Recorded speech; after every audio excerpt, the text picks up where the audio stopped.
आपको ये ध्यान रखनी है कि महाराणा प्रताप ने कब से कब तक शासन किया।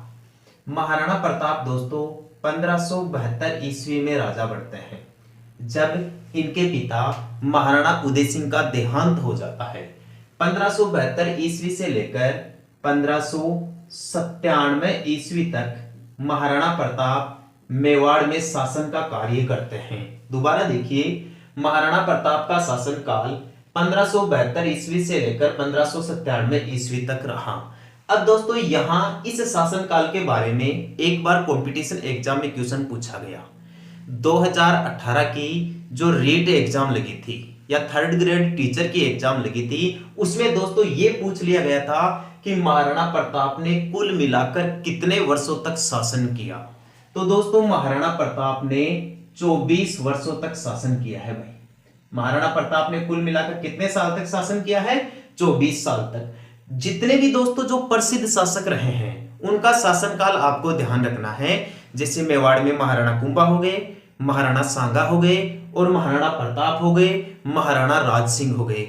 इन सभी के शासनकाल को आपको ध्यान रखना है कि इन्होंने कब से कब तक शासन किया। अब देखिए दोस्तों महाराणा प्रताप कौन थे, इनकी प्रारंभिक जानकारी पढ़िए। सबसे पहले महाराणा प्रताप का जन्म। महाराणा प्रताप का जन्म हुआ था दोस्तों 9 मई को। कब हुआ था भाई? 9 मई 1540 ईस्वी। 9 मई 1540 ईस्वी को महाराणा प्रताप का जन्म हुआ। दोस्तों ये क्वेश्चन बहुत सारे कंपटीशन एग्जाम में पूछ लिया गया है। ये तारीख जरूर पूछी जाती है 9 मई 1540, इसलिए आपको ध्यान रखना है। दूसरी बात, महाराणा प्रताप का जन्म स्थान। ये भी बहुत महत्वपूर्ण क्वेश्चन है दोस्तों कि महाराणा प्रताप का जन्म कहां हुआ। यहां दोस्तों दो आंसर निकल के आते हैं। पहला आंसर, महाराणा प्रताप का जन्म कुंभलगढ़ दुर्ग में हुआ भाई। महाराणा प्रताप का जन्म कौन से दुर्ग में हुआ? कुंभलगढ़ दुर्ग, जो राजसमंद जिले में है, महाराणा कुंभा ने बनवाया था। एक आंसर तो यह है। दूसरा आंसर है दोस्तों अमरकोट। एक दोस्तों अमरकोट के बारे में भी क्वेश्चन पूछा जाता है। कुंभलगढ़ दुर्ग के अंदर ही महल है दोस्तों अमरकोट महल। इसी महल में महाराणा प्रताप का जन्म हुआ। दोबारा देख लीजिए आप, महाराणा प्रताप का जन्म 9 मई 1540 ईस्वी को राजसमंद जिले के कुंभलगढ़ दुर्ग के अमरकोट महलों में हुआ। कंसेप्ट क्लियर है? ठीक है दोस्तों, अगली बात देखिए। पूछ लिया जाए यदि आपसे कि महाराणा प्रताप के पिता का नाम बताइए भाई। महाराणा प्रताप के पिता का नाम था दोस्तों महाराणा उदय सिंह। ये महाराणा उदय सिंह के ज्येष्ठ पुत्र थे भाई, ये बात जरूर ध्यान रखना। ज्येष्ठ पुत्र यानी बड़े बेटे थे। महाराणा उदय सिंह के ज्येष्ठ पुत्र थे कौन भाई? महाराणा प्रताप। ठीक है। अब महाराणा प्रताप की माता का नाम, माता और पिता दोनों का नाम ध्यान रखना है। पिता का नाम उदय सिंह, माता का नाम था दोस्तों जयवंताबाई। जयवंताबाई। और ये जयवंताबाई अखेराज सोनगरा की बेटी थी भाई। किसकी थी ये? अखेराज सोनगरा, जो जालोर के राजा थे। यहां बहुत गजब का क्वेश्चन है दोस्तों, ये पूछा जाता है, कई सारे एग्जाम में क्वेश्चन पूछ लिया गया है, या तो डायरेक्ट पूछ लिया जाता है इनके बारे में कि महाराणा प्रताप किनके बेटे थे, या महाराणा प्रताप की माता का नाम बताइए। जयवंताबाई महाराणा प्रताप की माता थी। ठीक है। और ये जयवंताबाई किसकी बेटी थी? क्वेश्चन ये नहीं पूछा जाता, क्वेश्चन ये पूछा जाता है कि जयवंताबाई के पिता का नाम बताइए। अखेराज सोनगरा इनके पिता थे, जो रिश्ते में महाराणा प्रताप के नाना लगते थे। ठीक है दोस्तों? ठीक है। अगला क्वेश्चन देखिए।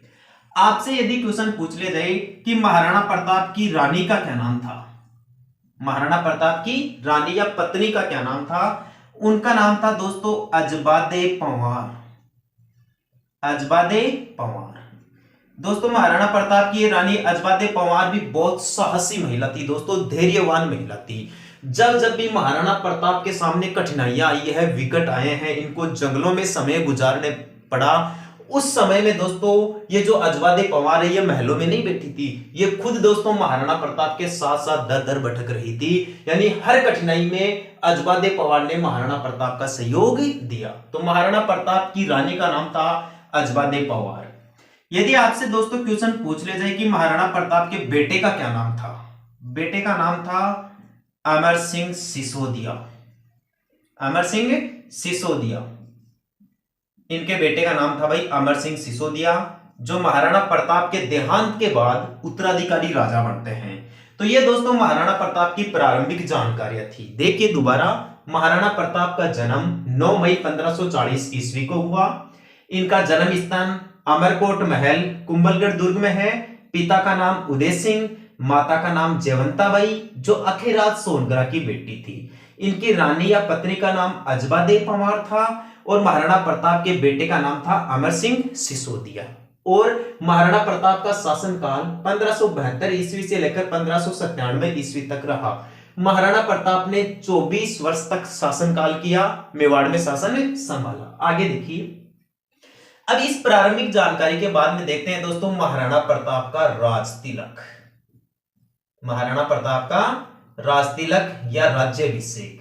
दोस्तों राज तिलक या राज्याभिषेक के मामले में महाराणा प्रताप को कुछ कठिनाइयों का सामना करना पड़ा, कुछ विरोधी भाइयों का सामना झेलना पड़ा। वो इस प्रकार से है दोस्तों।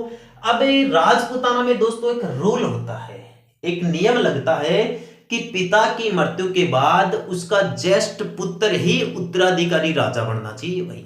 लेकिन यहां मेवाड़ के महाराणा उदय सिंह ने कुछ गलत कर दिया था भाई। मेवाड़ के महाराणा उदय सिंह ने उस रीत को तोड़ दिया था, उस रीत को बदल दिया था कि पिता की मृत्यु के बाद में उसका ज्येष्ठ पुत्र ही राजा बने। इन्होंने क्या किया दोस्तों, जीते जी ही अपने दूसरे छोटे बेटे को राजा बना दिया। कैसे बना दिया वो कहानी देखिए आप। महाराणा उदय सिंह के दोस्तों बहुत रानियां थी भाई। उनमें से इनकी 3 रानियां प्रमुख थी। एक का तो नाम था दोस्तों जयवंताबाई। एक का तो क्या नाम था दोस्तों, जयवंताबाई। ये वही जयवंताबाई है जो महाराणा प्रताप की माता थी या अखेराज सोनगरा की बेटी थी। महाराणा उदय सिंह की दूसरी रानी का नाम था दोस्तों धीरबाई। दूसरी रानी का क्या नाम था भाई, धीरबाई बठियाणी। और तीसरी रानी का नाम था दोस्तों छजबाई या छाजबाई। ये 3 प्रमुख रानियां रही है भाई महाराणा उदय सिंह की। इन तीनों रानियों के दोस्तों एक एक मुख्य बेटे भी थे भाई। जैसे जयवंताबाई के तो थे महाराणा प्रताप। जयवंताबाई के ज्येष्ठ पुत्र क्या नाम था भाई, महाराणा प्रताप। और धीरबाई बठियाणी के बेटे का नाम था जगमाल। जगमाल धीरबाई बठियाणी के पुत्र थे। और छाजबाई के बेटे का नाम था दोस्तों शक्ति सिंह। रानी छाजबाई के बेटे का क्या नाम था, शक्ति सिंह। यानी कहा जाए तो प्रताप, जगमाल और शक्ति सिंह ये तीनों भाई थे, लेकिन तीनों ने अलग अलग माओं के गर्भ से जन्म लिया था। महाराणा प्रताप की माता का नाम जयवंताबाई, जगमाल की माता का नाम धीरबाई बठियाणी और शक्ति सिंह की माता का नाम छाजबाई। लेकिन इन तीनों के पिता एक ही थे भाई। कौन, उदय सिंह सिसोदिया, जो पहले मेवाड़ के महाराणा थे, महाराणा प्रताप से पहले। अब दोस्तों इस धीरबाई बठियाणी के कहने पर महाराणा उदय सिंह ने जगमाल को राजा बना दिया भाई। किसको राजा बना दिया, जगमाल को राजा बना दिया। और जगमाल को राजा बनाते ही दोस्तों राजपूताना की वह रीत टूट गई कि पिता के बाद में उसका ज्येष्ठ पुत्र ही राजा बने। देखिए दोस्तों यहां उदय सिंह को कायदे या नियम के हिसाब से तो इसके बड़े बेटे महाराणा प्रताप को राजा बनाना चाहिए, लेकिन उन्होंने धीरबाई बठियाणी के कहने पर राजा किसको बना दिया भाई, जगमाल को राजा बना दिया। ठीक है, अब यहां महाराणा प्रताप को तो दोस्तों इस बात से किसी प्रकार की कोई दिक्कत नहीं हुई। महाराणा प्रताप दोस्तों एक बहुत ही सकारात्मक नैतिक विचारों के व्यक्ति थे। तो इन्होंने ये सोच लिया कि चलो अपने राजा बने या अपने कोई भी भाई राजा बने, एक ही बात है। ठीक है, लेकिन परेशानी किसके हुई भाई, जो मेवाड़ के सरदार थे दोस्तों, मेवाड़ के जो रावत थे, उनको दोस्तों ये जो महाराणा प्रताप ना बहुत प्रिय था दोस्तों। और महाराणा प्रताप बचपन से ही बहुत प्रतिभाशाली व्यक्ति थे दोस्तों, इसलिए वो अपना राजा महाराणा प्रताप को बनाना चाहते थे। बचपन में महाराणा प्रताप को कीका कहा जाता था भाई। बचपन में महाराणा प्रताप को क्या कहा जाता था, कीका। ये बहुत गजब का क्वेश्चन है दोस्तों, सुपर क्वेश्चन है, ऐसे मान लीजिए बहुत सारी कंपटीशन एग्जाम के अंदर ये क्वेश्चन पूछ लिया गया है कि महाराणा प्रताप के बचपन का नाम बताइए कीका। तो मेवाड़ के सरदार दोस्तों महाराणा प्रताप यानी कीका से बहुत प्यार प्रेम करते थे और कानून या नियम के हिसाब से यही राजा बनना चाहिए। तो उन्होंने क्या किया दोस्तों, उन्होंने इस जगमाल को राजगद्दी से हटा दिया या अपना राजा मानने से इनकार कर दिया और उन्होंने मेवाड़ का राजा किसे बनाया भाई, उन्होंने मेवाड़ का राजा बनाया महाराणा प्रताप को। अब कहानी देखते हैं दोस्तों, मेवाड़ के महाराणा प्रताप का राज तिलक किस प्रकार हुआ। मेवाड़ के शासकों ने जब उन्हें राजा बनाया तब दोस्तों उनका राज्य तिलक या उनका राज्याभिषेक हुआ था भाई गोगुंदा में। कहां हुआ था, गोगुंदा में। और गोगुंदा वर्तमान समय में राजस्थान के उदयपुर जिले में है दोस्तों। कौन से जिले में है, उदयपुर में। महाराणा प्रताप का राज तिलक 2 बार हुआ था। पहली बार राज तिलक हुआ था गोगुंदा उदयपुर और दूसरी बार इनका राज तिलक हुआ था दोस्तों कुंभलगढ़ दुर्ग में। कहां पर हुआ था भाई, कुंभलगढ़ दुर्ग। और कुंभलगढ़ दुर्ग दोस्तों वर्तमान समय में अपने राजस्थान के राजसमंद जिले में है। इसी कुंभलगढ़ दुर्ग में महाराणा प्रताप ने अपना विधिवत राज तिलक करवाया। विधिवत राज तिलक या विधिवत राज्याभिषेक करवाया। किन्होंने भाई, महाराणा प्रताप ने। तो यहां से भी दोस्तों क्वेश्चन उठा लिया जाता है कि महाराणा प्रताप ने अपना विधिवत राज तिलक कहां करवाया। महाराणा प्रताप ने कुंभलगढ़ दुर्ग में अपना विधिवत राज तिलक करवाया। महाराणा प्रताप का प्रारंभिक राज तिलक कहां हुआ भाई, गोगुंदा उदयपुर में हुआ। ठीक है दोस्तों, ये तो हो गई राज तिलक की बात। एक आपको बात और ध्यान रखनी है, महाराणा प्रताप के उपनाम जरूर ध्यान रखने हैं आपको कि महाराणा प्रताप के उपनाम क्या क्या थे। महाराणा प्रताप के दोस्तों 2 उपनाम बताए जाते हैं। इनका पहला उपनाम है दोस्तों मेवाड़ केसरी। मेवाड़ केसरी यानी यदि इसकी शाब्दिक अर्थ की बात की जाए तो मेवाड़ का शेर कहते हैं, मेवाड़ का सिंह कहते हैं भाई किसको, महाराणा प्रताप को, या मेवाड़ का वीर पुरुष कहा जाता है महाराणा प्रताप को। इनका दूसरा उपनाम था दोस्तों नीले घोड़ेरा अस्वार। नीले घोड़ेरा अस्वार, नीले घोड़ेरा अस्वार। यदि आपसे पूछ लिया जाए कि इतिहास में किसे नीले घोड़ेरा अस्वार कहा जाता है, अस्वार का मतलब होता है दोस्तों सवारी करने वाला। नीला घोड़ा, यहां नीला घोड़ा दोस्तों चेतक घोड़े को कहा गया है भाई। यहां नीले घोड़े को किसको कहा गया है, चेतक को कहा गया है। चेतक महाराणा प्रताप का प्रिय घोड़ा था और महाराणा प्रताप दोस्तों इसी चेतक की सवारी किया करते थे, इसलिए इतिहास में नीले घोड़ेरा अस्वार महाराणा प्रताप को कहा गया है। ठीक है दोस्तों, चेतक के बारे में दोस्तों इंपॉर्टेंट बात बता दूं मैं आपको, यह चेतक बहुत समझदार घोड़ा था दोस्तों। यह महाराणा प्रताप के मनोभावों को समझने वाला घोड़ा था। यहां यदि आपसे क्वेश्चन पूछ लिया जाए कि महाराणा प्रताप के घोड़े का नाम बताइए भाई, महाराणा प्रताप के घोड़े का नाम था चेतक। लेकिन दोस्तों आपसे क्वेश्चन पूछ ले जाए महाराणा प्रताप के हाथी का नाम बताइए। महाराणा प्रताप के हाथी का नाम था दोस्तों राम प्रसाद।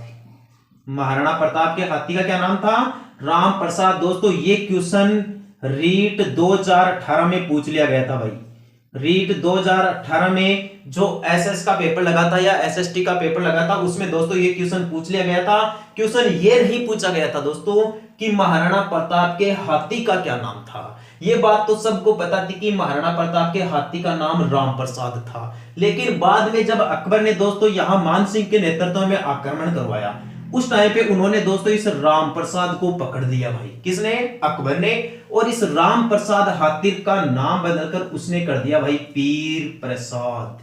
क्या कर दिया, पीर प्रसाद। तो क्वेश्चन इसके बारे में पूछा गया था दोस्तों कि अकबर ने महाराणा प्रताप के हाथी को पकड़कर उसका नाम क्या रख दिया था। इस राम प्रसाद का नाम बदलकर दोस्तों उन्होंने पीर प्रसाद रख दिया था। ठीक है दोस्तों, यहां तक बात समझ में आई है, सभी के कंसेप्ट क्लियर है। यदि नहीं है तो एक बार स्पेशल रिवीजन जरूर देख लें ताकि सभी प्रकार के कंसेप्ट क्लियर हो जाए। आइए दोस्तों, महाराणा प्रताप। महाराणा प्रताप 1572 ईस्वी में मेवाड़ के राजा बने और 1572 से 1597 में जब इनकी मृत्यु हुई तब तक यहां पर शासनकाल किया। महाराणा प्रताप ने कुल मिलाकर 24 साल तक मेवाड़ में राजकाज संभाला भाई। महाराणा प्रताप का जन्म 9 मई 1540 ईस्वी को हुआ। 9 मई की तारीख जरूर ध्यान रखें। महाराणा प्रताप का जन्म स्थान कुंभलगढ़ दुर्ग था भाई, और कुंभलगढ़ दुर्ग में अमरकोट के महलों में इनका जन्म हुआ। महाराणा प्रताप के पिता का नाम था उदय सिंह। उदय सिंह सिसोदिया के सबसे बड़े बेटे थे, ज्येष्ठ पुत्र थे महाराणा प्रताप। महाराणा प्रताप की माता, जन्म देने वाली माता का नाम था जयवंताबाई। सोनगरा राजवंश की राजकुमारी थी और ये अखेराज सोनगरा की बेटी थी भाई। महाराणा प्रताप की रानी का नाम था अजवादे पंवार। महाराणा प्रताप के बेटे का नाम था अमर सिंह सिसोदिया और महाराणा प्रताप के बचपन का नाम था कीका। ये कीका बहुत महत्वपूर्ण क्वेश्चन है दोस्तों। आगे देखिए, महाराणा प्रताप का राज तिलक किस प्रकार से हुआ। राज तिलक में महाराणा प्रताप को कुछ समस्याएं झेलनी पड़ी, कुछ अड़चने आई। देखिए महाराणा प्रताप ने उनको कैसे दूर किया। महाराणा प्रताप का राज तिलक 2 चरणों में हुआ था भाई। पहला तो गोगुंदा, जो वर्तमान समय में उदयपुर में है। पहला राज तिलक या पहली बार राज्याभिषेक गोगुंदा में हुआ और महाराणा प्रताप ने अपना विधिवत राज तिलक या विधिवत राज्याभिषेक राजसमंद में स्थित कुंभलगढ़ दुर्ग में करवाया। अब दोस्तों, जब गोगुंदा में उनका राज तिलक हुआ ना, तब इनका राज तिलक होने से पहले इनके पिता महाराणा उदय सिंह ने महाराणा प्रताप से छोटे बेटे को राजा बना दिया था। लेकिन कायदा यह कहता कि बड़ा बेटा ही राजा बनना चाहिए। महाराणा उदय सिंह की 3 प्रमुख रानियां थी, एक जयवंताबाई सोनगरा, एक धीरबाई बठियाणी और एक छाछबाई। जयवंताबाई का बेटा प्रताप, धीरबाई का बेटा जगमाल और छाछबाई का बेटा शक्ति सिंह। कायदे के हिसाब से जयवंताबाई का बेटा प्रताप राजा बनना चाहिए, लेकिन उदय सिंह ने धीरबाई बठियाणी के बहकावे में आकर जगमाल को राजा बना दिया। कुछ दिनों पश्चात ही मेवाड़ के सरदारों ने जगमाल को तो राजा के पद से हटा दिया और प्रताप को अपना राजा चुन लिया। महाराणा प्रताप के दोस्तों 2 उपनाम हैं। इन्हें मेवाड़ केसरी या मेवाड़ का शेर कहा जाता है या मेवाड़ का वीर पुरुष भी कहा जाता है, और इन्हें नीले घोड़ेरा असवार भी कहा गया है। नीला घोड़ा दोस्तों चेतक को कहा गया है। महाराणा प्रताप के प्रिय घोड़े का नाम तो था चेतक और महाराणा प्रताप के प्रिय हाथी का नाम था भाई राम प्रसाद। अकबर ने क्या किया दोस्तों, बाद में जब उसने यहाँ पर आक्रमण किया था हल्दी घाटी के युद्ध के बाद, तो दोस्तों इस राम प्रसाद को तो इसने पकड़ दिया अकबर ने, और राम प्रसाद का नाम पढ़ेंगे दोस्तों। महाराणा प्रताप की आगामी जानकारी। महाराणा प्रताप वीर योद्धा महाराणा प्रताप, ठीक है दोस्तों। इन्हें मेवाड़ केसरी या नीला घोड़ारा असवार कहा जाता है। दोस्तों महाराणा प्रताप के सामने यदि शत्रुता की अपन बात करें, महाराणा प्रताप की सबसे ज्यादा दुश्मनी दोस्तों अकबर के साथ रही है। शत्रुता रही है अकबर, जो इनके समकालीन मुगल बादशाह था अकबर। तो अकबर ने दोस्तों महाराणा प्रताप को अधीनता स्वीकार करवाने के लिए कई प्रयास किए, कई व्यक्तियों को भेजा, कई योजनाएं बनाई गई, लेकिन महाराणा प्रताप दोस्तों अपने वादे से या अपने वचन से बिल्कुल भी नहीं डिगे। यानी इन्होंने साफ साफ कह दिया था कि मैं अकबर की अधीनता कभी भी स्वीकार नहीं करूंगा। तो देखे दोस्तों अकबर ने क्या क्या किया। राजपूताना में सभी राजाओं को अपनी अधीनता स्वीकार करवाने के लिए अकबर ने दोस्तों एक प्लानिंग बनाई थी भाई, एक प्लानिंग बनाई थी। प्लानिंग थी दोस्तों नागौर का दरबार। क्या था भाई? नागौर का दरबार। अकबर ने नागौर का दरबार लगाया था दोस्तों 1570 ईस्वी में, 1570 ईस्वी में। और इस नागौर दरबार को दोस्तों अकबर ने राजपूताना के राजाओं को अधीनता स्वीकार करवाने के लिए लगाया था। लेकिन दोस्तों इसने इसकी स्पष्ट जो जानकारी थी ना, ये नहीं दी गई थी कि मैं इस दरबार के माध्यम से सभी राजपूत राजाओं को मेरे अधीन करूंगा।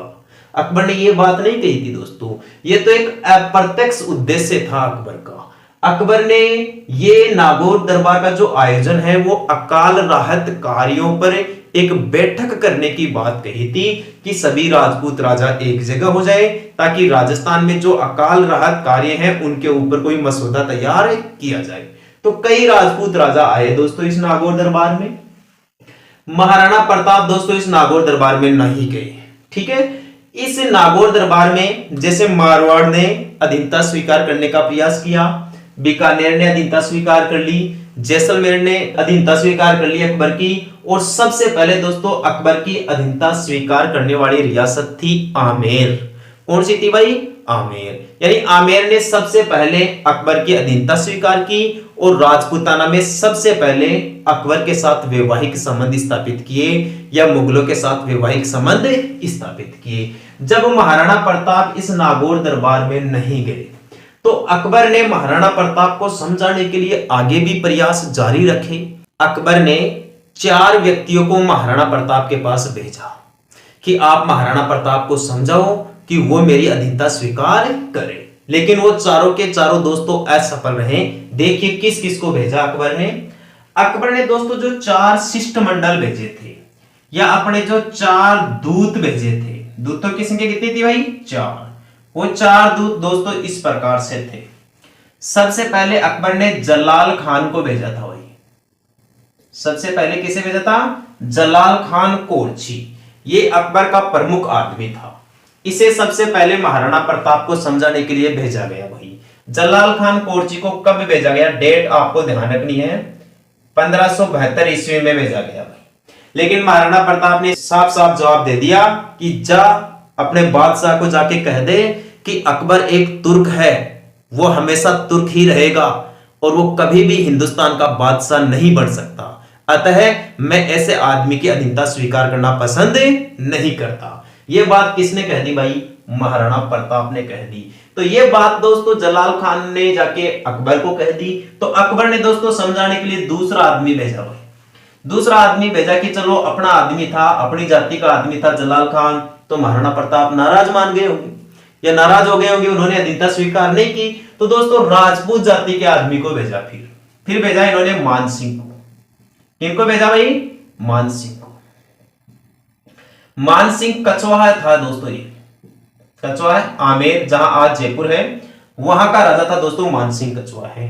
तो मानसिंह कछवाहा ने दोस्तों महाराणा प्रताप से मुलाकात करने की कोशिश की, लेकिन महाराणा प्रताप ने तो दोस्तों इनसे मुलाकात ही नहीं की। इनकी बेइज्जती तो वैसे ही कर दी थी। यानी ये भी दोस्तों महाराणा प्रताप को समझाने में असफल रहा। मानसिंह कछवाहा के बाद में दोस्तों एक और व्यक्ति आया महाराणा प्रताप को समझाने के लिए। उसका नाम था भगवंत दास। क्या नाम था दोस्तों? भगवंत दास। कछवाहा था ये भी, कछवाहा मानसिंह के ही राज परिवार से था। भगवंत दास कछवाहा था। तो इसकी भी बात कहां मानने वाले थे भाई? महाराणा प्रताप। महाराणा प्रताप ने तो कह दिया कि मैं तो बस मेरी मातृभूमि का सेवक हूं, मैं तो इसी का गुलाम हूं, इसके अलावा मेरा और कोई राजा नहीं है। कई अकबर आए, कई अकबर गए, मैं ऐसे किसी व्यक्ति की अधीनता स्वीकार नहीं करूंगा। ये बात किसने कह दी भाई? महाराणा प्रताप ने। अंतिम बार प्रयास किया भाई अकबर ने। चौथा जिस व्यक्ति को भेजा उसका नाम था टोडरमल। किसको भेजा भाई? टोडरमल। ये टोडरमल वही व्यक्ति है दोस्तों जो अकबर के 9 रत्नों में शामिल था भाई। अकबर के 9 प्रसिद्ध विद्वानों की मंडली में शामिल था दोस्तों ये टोडरमल।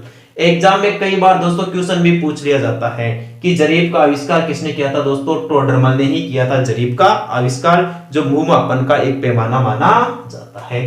टोडरमल दोस्तों अकबर के दरबार में एक अर्थशास्त्री भी था भाई। तो अकबर को लगा कि ये विद्वान आदमी है, कैसे भी मतलब ऐसे तैसे करके या कम ज्यादा करके महाराणा प्रताप को समझा ही लेगा, और क्या पता इसके कहने से महाराणा प्रताप अपनी अधीनता स्वीकार कर ले और अपने सारे मंसूबे पूरे हो जाए। लेकिन दोस्तों टोडरमल को भी कुछ भी हाथ नहीं लगा। टोडरमल को भी यहां असफलता मिली। मानसिंह कछवाहा, भगवंत दास कछवाहा और टोडरमल, ये तीनों के तीनों आए थे दोस्तों 1572 ईस्वी में। ये तीनों के तीनों कब आए थे? 1572 ईस्वी में। और महाराणा प्रताप को समझने में असफल रहे या महाराणा प्रताप को समझाने में असफल रहे और खाली हाथ उनको मुगल दरबार में जाना पड़ा। जब इन चारों ने मुगल दरबार में जाके अकबर के सामने महाराणा प्रताप की बहादुरी के किस्से सुनाए या महाराणा प्रताप के स्वाभिमान की बातें बताई, तो दोस्तों अकबर को महाराणा प्रताप से जलन होने लगी भाई। और तब अकबर ने दोस्तों एक बात ठान ली कि मैं महाराणा प्रताप को अधीनता स्वीकार करवा के ही रहूंगा। तो दोस्तों महाराणा प्रताप को अधीनता स्वीकार करवाने के लिए अकबर ने एक बड़ी और योजना बनाई। महाराणा प्रताप को गिरफ्तार करना चाहता था, ये इसको अधीनता स्वीकार करवाना चाहता था। और अधीनता स्वीकार करवाने के लिए दोस्तों इसने योजना बनाई। कहां बनाई भाई? मैगनीज दुर्ग में। कहां बनाई थी दोस्तों? मैगनीज दुर्ग। क्या आप जानते हैं मैगनीज दुर्ग राजस्थान में कहां है? ये राजस्थान में दोस्तों अजमेर में है भाई। मैगनीज दुर्ग राजस्थान में कहां पर है?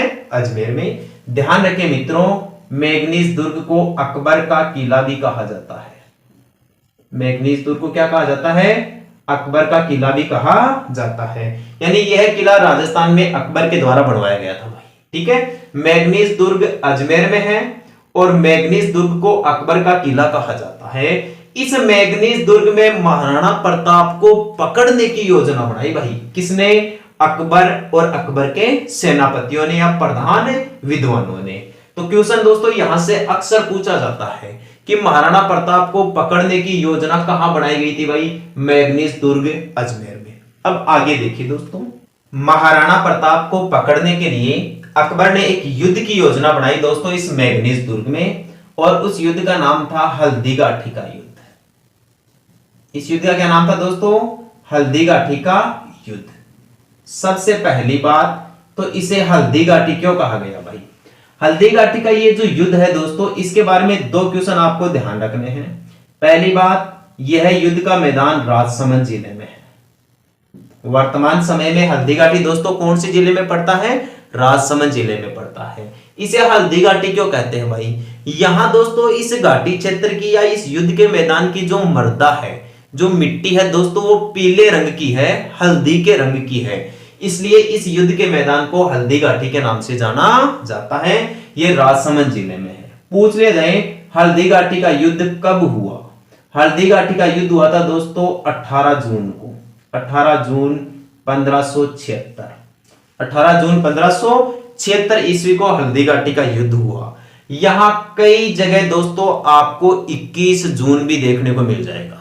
कई कंपटीशन एग्जाम में दोस्तों आपको यहां 21 जून 1576 मिल जाएगा कि हल्दीघाटी का युद्ध 21 जून 1576 को हुआ। लेकिन दोस्तों अपने राजस्थान के जो हिंदी में जो इतिहासकार है, यानी कर्नल जेम्स टोड को आधुनिक राजस्थान का पिता माना जाता है। फिर दोस्तों कर्नल जेम्स टोड ने तो अंग्रेजी में इतिहास लिखा, उसका दोस्तों हिंदी में अनुवाद जिसने किया वो थे दोस्तों गौरी शंकर हीराचंद ओझा, और ये राजस्थान के सिरोही जिले के हैं। गौरी शंकर हीराचंद ओझा के अनुसार हल्दीघाटी युद्ध की प्रमाणिक डेट 18 जून मानी जाती है। तो ये आप ध्यान रखना दोस्तों, 21 जून के बजाय आपको 18 जून करना है, यह ज्यादा प्रभावशाली आंसर माना जाता है। तो हल्दीघाटी का युद्ध राजसमंद जिले में 18 जून 1576 को हुआ। आगे बढ़े, ठीक है, आ जाइए। हल्दीघाटी का युद्ध जिन महाशक्तियों के बीच में हुआ वो महाशक्ति थी दोस्तों महाराणा प्रताप। एक साइड में तो मेवाड़ के राजा कौन थे भाई? महाराणा प्रताप थे। अब महाराणा प्रताप का विरोधी कौन था भाई यहां, या महाराणा प्रताप के साथ युद्ध करने वाला कौन था? युद्ध करने वाला यही था दोस्तों जिसके साथ सबसे बड़ी शत्रुता थी, यानी अकबर था भाई। लेकिन यहां अकबर ने खुद ने इस युद्ध के मैदान में भाग नहीं लिया। हल्दीघाटी के युद्ध के मैदान में अकबर ने खुद ने भाग नहीं लिया। अकबर ने दोस्तों अपने दो सेनापति बनाए थे भाई इसमें। एक तो राजपूत सेनापति था और एक पठान सेनापति था, यानी मुस्लिम सेनापति था।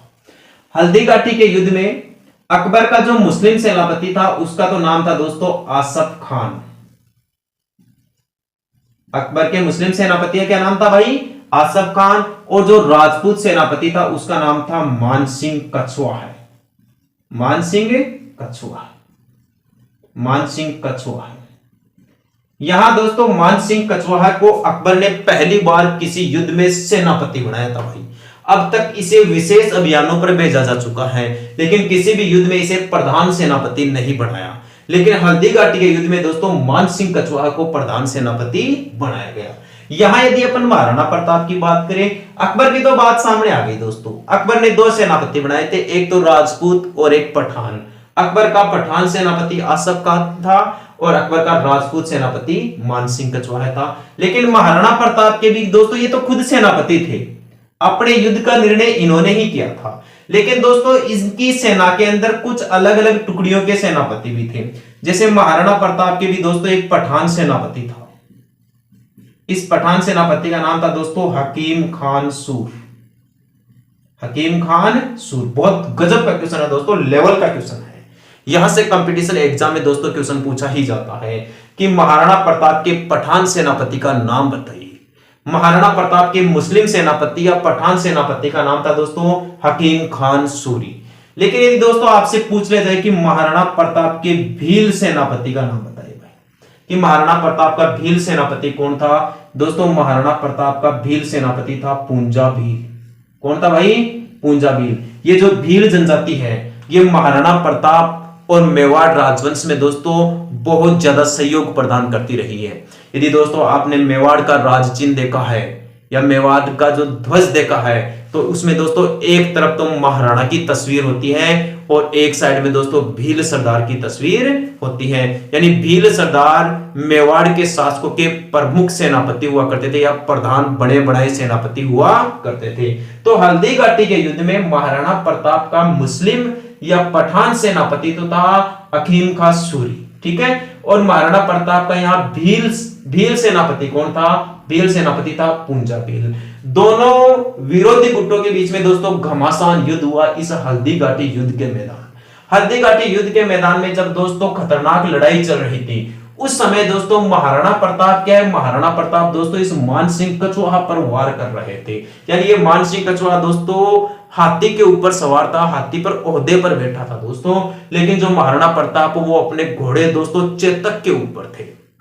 तो जैसे ही दोस्तों महाराणा प्रताप ने इस मान सिंह कछवाहा पर भाले से वार करने का प्रयास किया दोस्तों, उसी समय किसी ने धोखे से दोस्तों ये जो था ना अपना घोड़ा चेतक घोड़ा, महाराणा प्रताप का पीढ़ी घोड़ा चेतक, उसके ऊपर दोस्तों बाण चला देता है व्यक्ति, जिसके कारण दोस्तों चेतक घायल हो जाता है। और चेतक के घायल हो जाने के कारण दोस्तों महाराणा प्रताप उस वार में मतलब कि चूक जाते हैं और मान सिंह कछवाहा ओहदे के नीचे छिपने से बच जाता है भाई।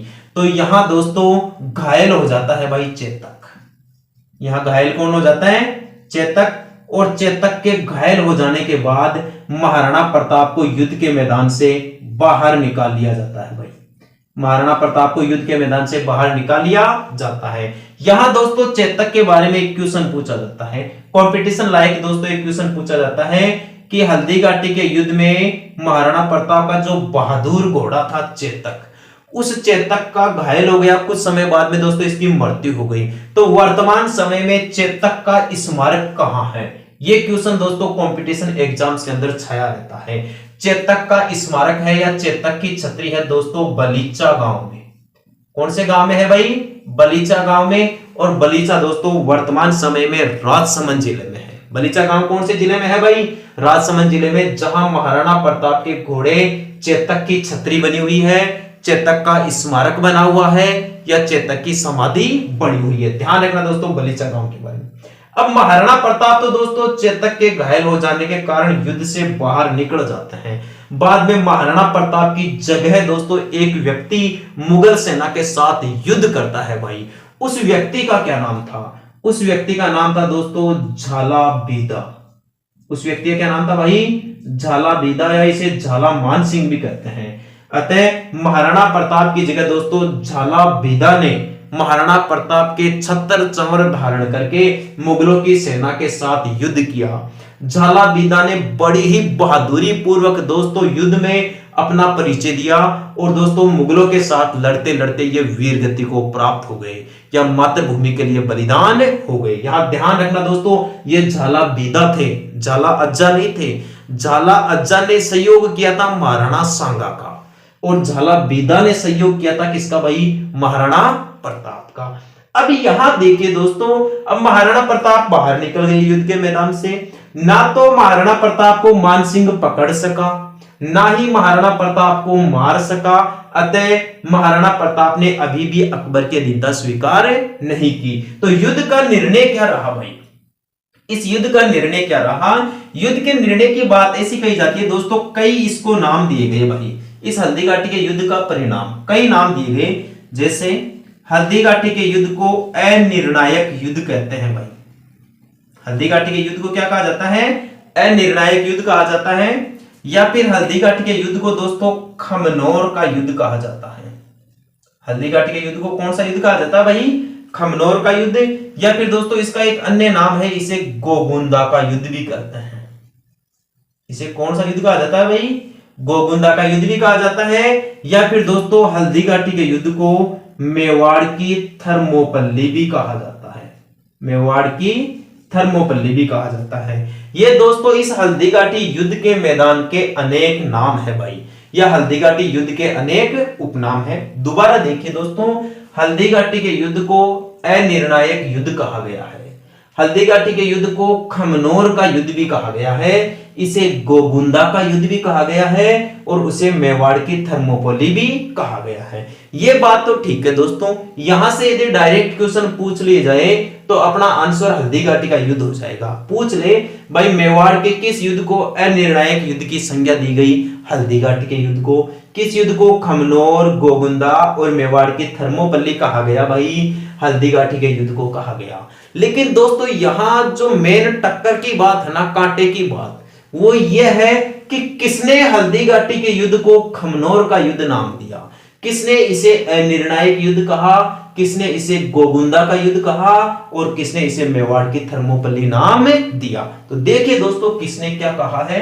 जो गौरीशंकर हीराचंद ओझा थे, गौरीशंकर हीराचंद ओझा इतिहासकार है भाई गौरीशंकर हीराचंद ओझा, राजस्थान के सिरोही जिले के रहने वाले थे ये। गौरीशंकर हीराचंद ओझा ने कहा कि यह युद्ध अनिर्णायक है। अनिर्णायक का मतलब न तो इसमें अकबर जीत सका और न ही इसमें प्रताप हार सका। कैसे नहीं हार सका भाई, यदि सही तरीके से देखा जाए तो युद्ध के मैदान में जो भौतिक जीत होती है वह तो दोस्तों अकबर की सेना की हुई, लेकिन जो नैतिक जीत मानी जाती है दोस्तों वह नैतिक जीत महाराणा प्रताप की मानी जाती है। यानी इन गौरीशंकर हीराचंद ओझा का यह कहना है कि यदि अकबर का कोई भी सेनापति या अकबर की सेना का कोई भी आदमी महाराणा प्रताप को जिंदा पकड़ लेता या उसको अपनी अधीनता स्वीकार करवा लेते, तब तो हम ये बात मान जाते कि भाई इसमें अकबर जीत गया। लेकिन कोई भी अकबर की सेना का आदमी न तो महाराणा प्रताप को जिंदा पकड़ सका, ना उनको मार सका और ना ही उनको अकबर की अधीनता स्वीकार करवाने में सफल हुआ। इसलिए दोस्तों इस हल्दीघाटी के युद्ध को गौरीशंकर हीराचंद ओझा ने अनिर्णायक युद्ध की संज्ञा दी है। पूछ ले जाए कि इसे खमनोर का युद्ध किसने कहा, अबुल फजल। अबुल फजल, अबुल फजल ने दोस्तों हल्दीघाटी के युद्ध को खमनोर का युद्ध कहा। यह कंपटीशन एग्जाम में दोस्तों सबसे ज्यादा पूछा जाने वाला सवाल है कि हल्दीघाटी के युद्ध को खमनोर का युद्ध किसने कहा, भाई अबुल फजल ने कहा है।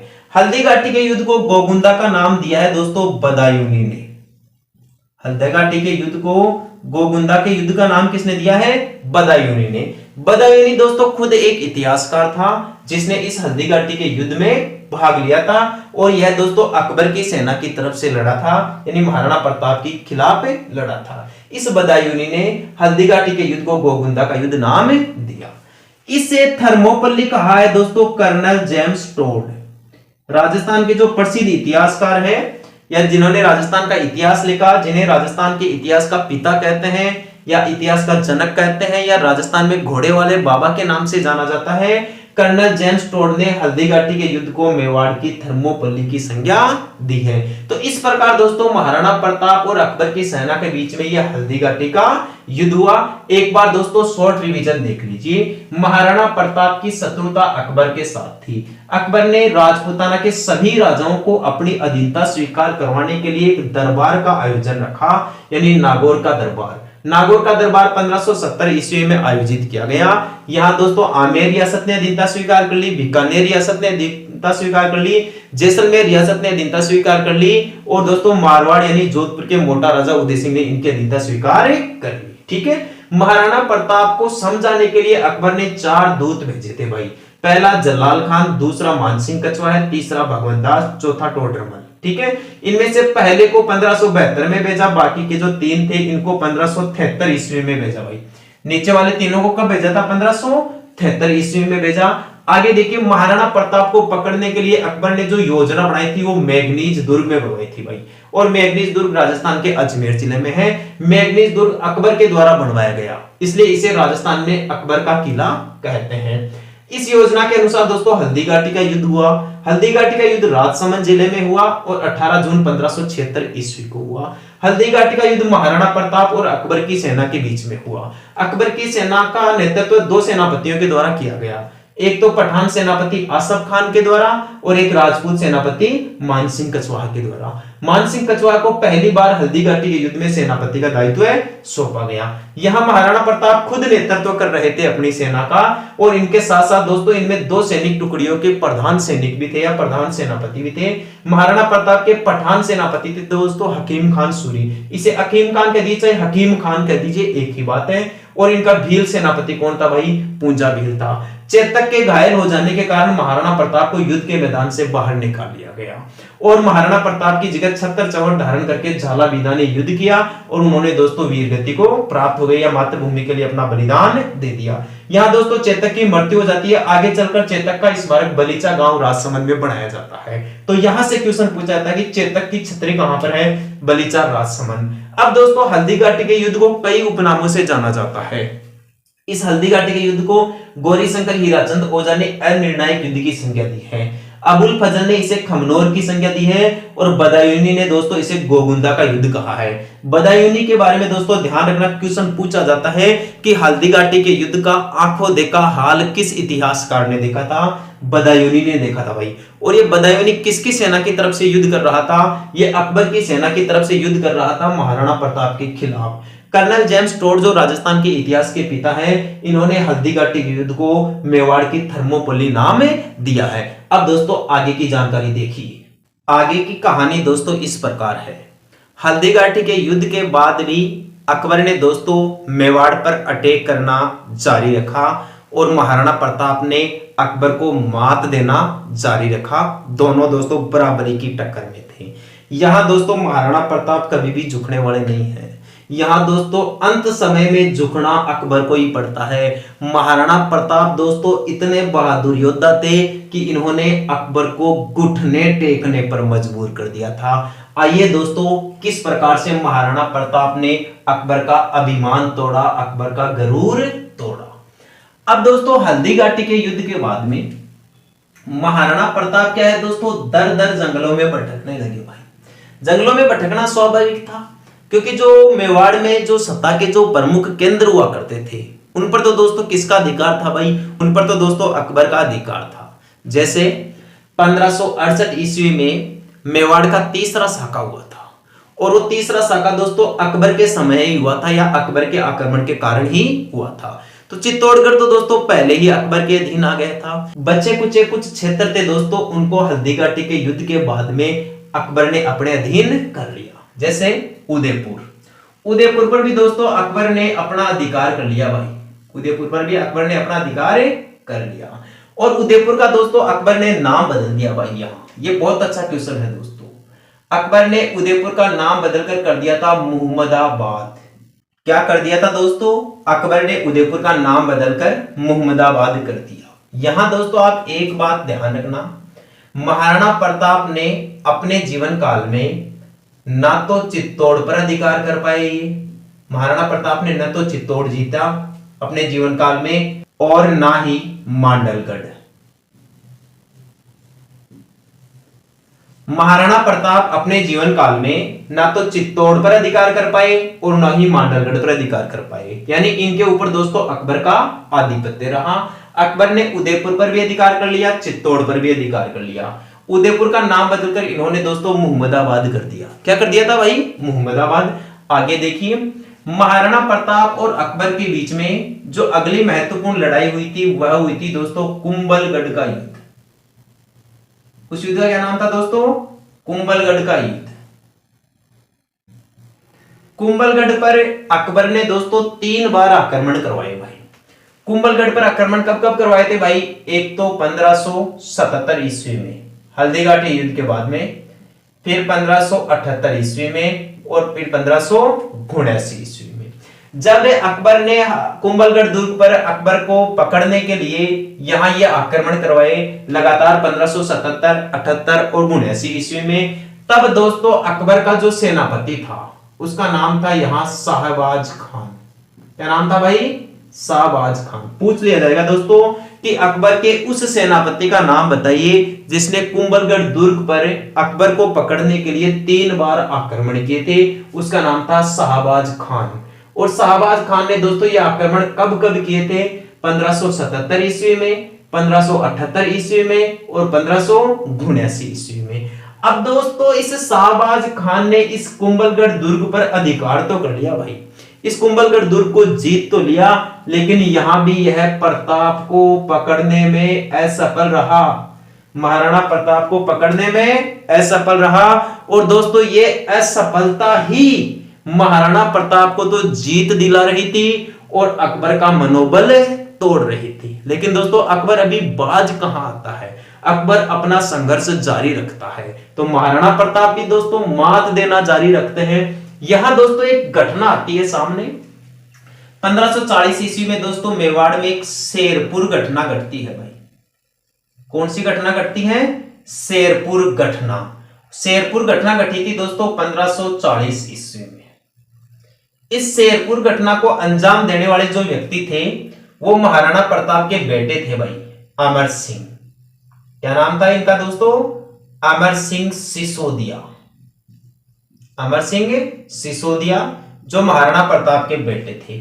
अमर सिंह सिसोदिया ने क्या किया दोस्तों, एक मुगल सेनापति था, उसका नाम था दोस्तों अब्दुल रहीम। मुगल सेनापति था, उसका क्या नाम था? अब्दुल रहीम। इस अब्दुल रहीम की बेगमों को गिरफ्तार कर लिया भाई, या इन बेगमों का अपहरण कर लिया। किसने? अमर सिंह सिसोदिया ने। और इनको पकड़कर ले आया भाई। ये शेरपुर गांव दोस्तों उदयपुर में पड़ता है। ये शेरपुर स्थान कहां पर पड़ता है? उदयपुर में। दोबारा देखिए शेरपुर घटना क्या थी। शेरपुर घटना को अंजाम दिया गया था 1540 ईस्वी में। इसे अंजाम देने वाले व्यक्ति थे महाराणा प्रताप के बेटे अमर सिंह सिसोदिया। अमर सिंह सिसोदिया ने क्या किया? मुगल सेनापति अब्दुल रहीम की बेगमों का अपहरण कर लिया, या इन बेगमों को गिरफ्तार करके ले आया। लेकिन दोस्तों यहां देखिए आप, यहां महाराणा प्रताप ने दोस्तों इन अब्दुल रहीम की बेगमों को ससम्मान मुगलों के पास पहुंचाया। यानी अमर सिंह सिसोदिया को कहा कि वापस जाओ और इन बेगमों को मुगलों के पास पहुंचाकर आओ। यहां दोस्तों महाराणा प्रताप के नैतिक विचारों की जानकारी मिलती है, नारी सम्मान की जानकारी मिलती है, उनकी उदार भावना की जानकारी मिलती है कि महाराणा प्रताप एक महान शासक थे। ठीक है दोस्तों, अकबर की तरह नहीं थे कि जैसे ही उसने चित्तौड़गढ़ पे अधिकार किया या चित्तौड़गढ़ पर अपना आधिपत्य जमा लिया, वहां की आम जनता को ही मार डाला। लगभग 30,000 लोगों का कत्लेआम कर दिया था दोस्तों। किसने? अकबर ने। तो अकबर तो एक तुर्क था दोस्तों, एक गिरा हुआ शासक था, उसको महान ऐसे ही बताते हैं, कोई उसमें विशेष बात नहीं थी। उसके दरबार में जो नवरत्न थे ना दोस्तों, जो विद्वानों की मंडली थी, उनके अनुसार कार्य करता था अकबर, तब जाके दोस्तों उसे महान कहा जाने लगा, वरना अकबर में इतनी बुद्धिमत्ता कहां थी। यदि वो ही बुद्धिमान होता तो दोस्तों वो मानवता को समझता। क्या वो मेवाड़ के अंदर ऐसी क्रूर हरकत या ऐसी घटिया हरकत करता कि इतिहास में उस पर एक कलंक लग गया हमेशा हमेशा के लिए? एक बादशाह कभी भी अपने नाम के आगे कलंक शब्द नहीं लगवाना चाहता या अपना काला दिन इतिहास में नहीं जोड़ना चाहता, लेकिन अकबर का जुड़ा वही। ठीक है, तो इस प्रकार दोस्तों अकबर से महान थे कौन भाई? महाराणा प्रताप, या इनका पद अकबर से बहुत ऊंचा था दोस्तों। तभी तो महाराणा प्रताप को आज भी दोस्तों राष्ट्रवाद का नायक माना जाता है। हल्दीघाटी युद्ध को भी दोस्तों राष्ट्रवाद का नायक माना जाता है। जब दोस्तों स्वतंत्रता आंदोलन चल रहा था, अंग्रेजों को भारत से बाहर निकालने की योजना चलाई जा रही थी, अनेक मूवमेंट हुए थे दोस्तों, जो अपने राष्ट्रीय क्रांतिकारी व्यक्ति थे, उन्होंने महाराणा प्रताप को अपना आदर्श माना और महाराणा प्रताप ने उनके लिए मोटिवेशन का काम किया, प्रेरणा स्रोत का काम किया, मार्गदर्शन का काम किया। तो ये थी दोस्तों शेरपुर घटना। कुंभलगढ़ दुर्ग और शेरपुर घटना की आगे की कहानी देखिए। यहां दोस्तों अगली जो मेन कहानी आती है वो आती है दोस्तों दिवेर युद्ध की कहानी। कौन सी आती है दोस्तों? दिवेर युद्ध या दिवेर का युद्ध। दिवेर का युद्ध दोस्तों राजसमंद जिले में हुआ भाई। दिवेर का युद्ध राजस्थान के कौन सी जिले में हुआ दोस्तों? राजसमंद जिले में हुआ। दिवेर का ये जो युद्ध है यह हुआ था दोस्तों 1582 ईस्वी में। दिवेर का युद्ध कब हुआ था भाई? 1582 ईस्वी में। यहां दोस्तों मैं आपको एक बात बता दूं, ये जो शेरपुर घटना की डेट मैंने यहां गलत बता दी थी आपको। शेरपुर घटना की डेट दोस्तों 1540 नहीं थी, ये 1580 थी भाई। 1580 में हुई थी शेरपुर घटना। अमर सिंह सिसोदिया ने अब्दुल रहीम की बेगमों का अपहरण कर लिया था। बाद में महाराणा प्रताप के कहने पर उन्हें ससम्मान वापस मुगलों तक पहुंचाया गया। तो यहां दोस्तों मेरे से गलती हो गई है, माफी चाहता हूं। 1540 नहीं है, 1580 थी। जो दिवेर का युद्ध हुआ था दोस्तों ये राजसमंद में हुआ था भाई। और दिवेर का युद्ध कब हुआ था? 1582 ईस्वी में। किस किस के बीच में हुआ भाई दिवेर का युद्ध? ये भी काम की बात है। दिवेर का युद्ध दोस्तों हुआ था, यहां दिवेर के युद्ध का नेतृत्व किया था भाई इसी अमर सिंह सिसोदिया ने। महाराणा प्रताप की सेना का नेतृत्व किसने किया था दोस्तों? अमर सिंह ने। और सामने विरोधी व्यक्ति कौन थे भाई? विरोधी व्यक्ति दोस्तों मुगलों की तरफ से युद्ध कर रहा था सुल्तान खान। कौन कर रहा था? सुल्तान खान। यानी जो दिवेर का युद्ध हुआ 1582 ईस्वी में राजस्थान के राजसमंद जिले में, उस दिवेर के युद्ध में प्रताप की सेना का नेतृत्व तो किसने किया भाई? अमर सिंह सिसोदिया ने, यानी इनके बेटे ने। और मुगलों की सेना का नेतृत्व किसने किया भाई? सुल्तान खान ने किया। यहां दोस्तों सुल्तान खान पराजित हो गया। यहां सुल्तान खान पराजित हो गया, मतलब किसकी जीत हो गई भाई? अमर सिंह सिसोदिया की जीत हो गई। अमर सिंह सिसोदिया की जीत होने का मतलब है महाराणा प्रताप की जीत हो गई। और यहां दोस्तों महाराणा प्रताप ने यह साबित कर दिया कि अकबर मैं तेरे से बड़ा हूं। इसने अकबर को अधीनता स्वीकार करवा दी, अकबर को ही नीचे झुका दिया दोस्तों, उसको हार मानने पर मजबूर कर दिया। इस प्रकार दोस्तों महाराणा प्रताप ने हल्दीघाटी युद्ध के बाद भी अपना संघर्ष जारी रखा और अकबर को घुटने टेकने के लिए इसने मजबूर कर दिया। तो दिवेर के युद्ध में दोस्तों महाराणा प्रताप ने यह साबित कर दिया कि अकबर मेरे सामने कुछ नहीं लगता। तो दिवेर का युद्ध राजसमंद में हुआ, 1582 में हुआ। यह अमर सिंह और सुल्तान खान के बीच में हुआ। सुल्तान खान ने मुगलों की सेना का नेतृत्व किया था और अमर सिंह ने महाराणा प्रताप की सेना का नेतृत्व किया था। इसमें सुल्तान खान पराजित हुआ। अगला युद्ध देखें दोस्तों, अकबर का मेवाड़ की तरफ से दोस्तों अंतिम आक्रमण। अकबर का मेवाड़ की तरफ से दोस्तों अंतिम आक्रमण कब हुआ भाई? अकबर का मेवाड़ की तरफ या महाराणा प्रताप के पीछे अंतिम आक्रमण किया गया था दोस्तों 1585 ईस्वी में। कब किया गया था? 1585 ईस्वी में। और आक्रमणकर्ता कौन था भाई? आक्रमणकर्ता था दोस्तों जगन्नाथ कछवाहा है। जगन्नाथ कछवाहा है, ये दोस्तों आमेर का ही व्यक्ति था, या आमेर का ही एक शासक परिवार से जुड़ा हुआ था। यानी ये कह सकते हैं शॉर्ट रूप में कि जगन्नाथ कछवाहा अंतिम व्यक्ति था जिसने अकबर की तरफ से मेवाड़ पे आक्रमण किया। और इसने आक्रमण किया था दोस्तों 1585 ईस्वी में। यहां जरूर ध्यान रखना दोस्तों आप, ये जो दिवेर का युद्ध है, इस दिवेर के युद्ध को दोस्तों मेवाड़ का मैराथन कहा गया है भाई। इसे क्या कहा गया है? मेवाड़ का मैराथन। और मैराथन कहने वाले व्यक्ति थे दोस्तों colonel James Tod. Colonel James Tod ने दिवेर के युद्ध को मेवाड़ का मैराथन नाम दिया है। और कर्नल जेम्स टोड ने हल्दीघाटी के युद्ध को मेवाड़ की थर्मोपल्ली नाम दिया है। अब यहां देखिए दोस्तों, यहां कुछ बच गए हैं क्वेश्चन महाराणा प्रताप के शासनकाल से संबंधित, जो मैं आपको बता देता हूं। जैसे महाराणा प्रताप को दोस्तों हल्दीघाटी के युद्ध के बाद में बहुत ज्यादा आर्थिक तंगी झेलनी पड़ी थी। कई बार तो दोस्तों महाराणा प्रताप के सामने इतनी विकट परिस्थिति आई थी कि उनको घास की रोटी बनाकर खानी पड़ी थी और अपने परिवार को खिलानी पड़ी थी। उस समय दोस्तों महाराणा प्रताप ने क्या किया? महाराणा प्रताप को मदद की बहुत ज्यादा जरूरत थी, आर्थिक मदद की बहुत ज्यादा जरूरत थी। तो उस समय महाराणा प्रताप की आर्थिक मदद किसने की थी भाई? आर्थिक मदद की थी दोस्तों ताराचंद नामक भाइयों ने। किसने किया था भाई? ताराचंद और भामाशाह। ताराचंद और भामाशाह ये दो भाई थे और ये दोस्तों पाली के रहने वाले थे। कहां के रहने वाले थे भाई? पाली के रहने वाले थे। तो पाली निवासी ताराचंद और भामाशाह नामक भाइयों ने हल्दीघाटी युद्ध के बाद महाराणा प्रताप की आर्थिक मदद की। उसी मदद के बदौलत महाराणा प्रताप ने अपनी सेना का पुनर्गठन किया और उसी सेना के माध्यम से बाद में दिवेर के युद्ध में अकबर की सेना को मात दी भाई। किसने? महाराणा प्रताप ने। तो यहां क्वेश्चन पूछा जाता है कि महाराणा प्रताप की आर्थिक मदद किसने की थी भाई? महाराणा प्रताप की आर्थिक मदद की थी पाली निवासी ताराचंद और भामाशाह नामक भाइयों ने। इसीलिए दोस्तों आज जो व्यक्ति ज्यादा दान करता है उसे भामाशाह की संज्ञा दी जाती है। तो आगे देखिए दोस्तों, आगे और क्या क्वेश्चन पूछे जा सकते हैं महाराणा प्रताप के बारे में? हाँ दोस्तों, महाराणा प्रताप ने अपने अंतिम समय में अपनी राजधानी क्या बनाई थी भाई? अपने अंतिम समय में अपनी राजधानी बनाई थी इन्होंने दोस्तों चावंड। क्या बनाई थी भाई? इन्होंने चावंड को अपनी राजधानी बनाई थी। चावंड वर्तमान समय में राजस्थान के उदयपुर जिले में है दोस्तों। वर्तमान समय में राजस्थान के कौन से जिले में है? उदयपुर जिले में। भाई चावंड को राजधानी बनाई थी महाराणा प्रताप ने। यह महाराणा प्रताप की आपातकालीन राजधानी भी मानी जाती है। चावंड को राजधानी बनाकर दोस्तों महाराणा प्रताप ने यहाँ एक मंदिर बनवाया था भाई। प्रसिद्ध चामुंडा माता का मंदिर। प्रसिद्ध चामुंडा माता का मंदिर कहां पर है भाई? प्रसिद्ध चामुंडा माता का मंदिर चावंड स्थान पर है, वर्तमान समय में उदयपुर जिले में है। कौन से जिले में है भाई? उदयपुर जिले में। तो दोस्तों इन्होंने चावंड को राजधानी क्यों बनाई भाई? इन्होंने मतलब कि चित्तौड़ को क्यों नहीं बनाया, मांडलगढ़ को क्यों नहीं बनाया, उदयपुर को क्यों नहीं बनाया? क्योंकि यहाँ पर दोस्तों अकबर की प्रत्यक्ष रूप से सत्ता स्थापित की जा चुकी थी। महाराणा प्रताप ने हालांकि प्रयास किया था आगे चलकर, लेकिन उस प्रयास में महाराणा प्रताप सफल नहीं हो पाते हैं, क्योंकि उस प्रयास को पूरा करने से पहले या उस लक्ष्य को पूरा करने से पहले ही महाराणा प्रताप की जीवन लीला समाप्त हो जाती है। दोस्तों यही इसी चावंड स्थान पर दोस्तों महाराणा प्रताप का देहांत हो जाता है।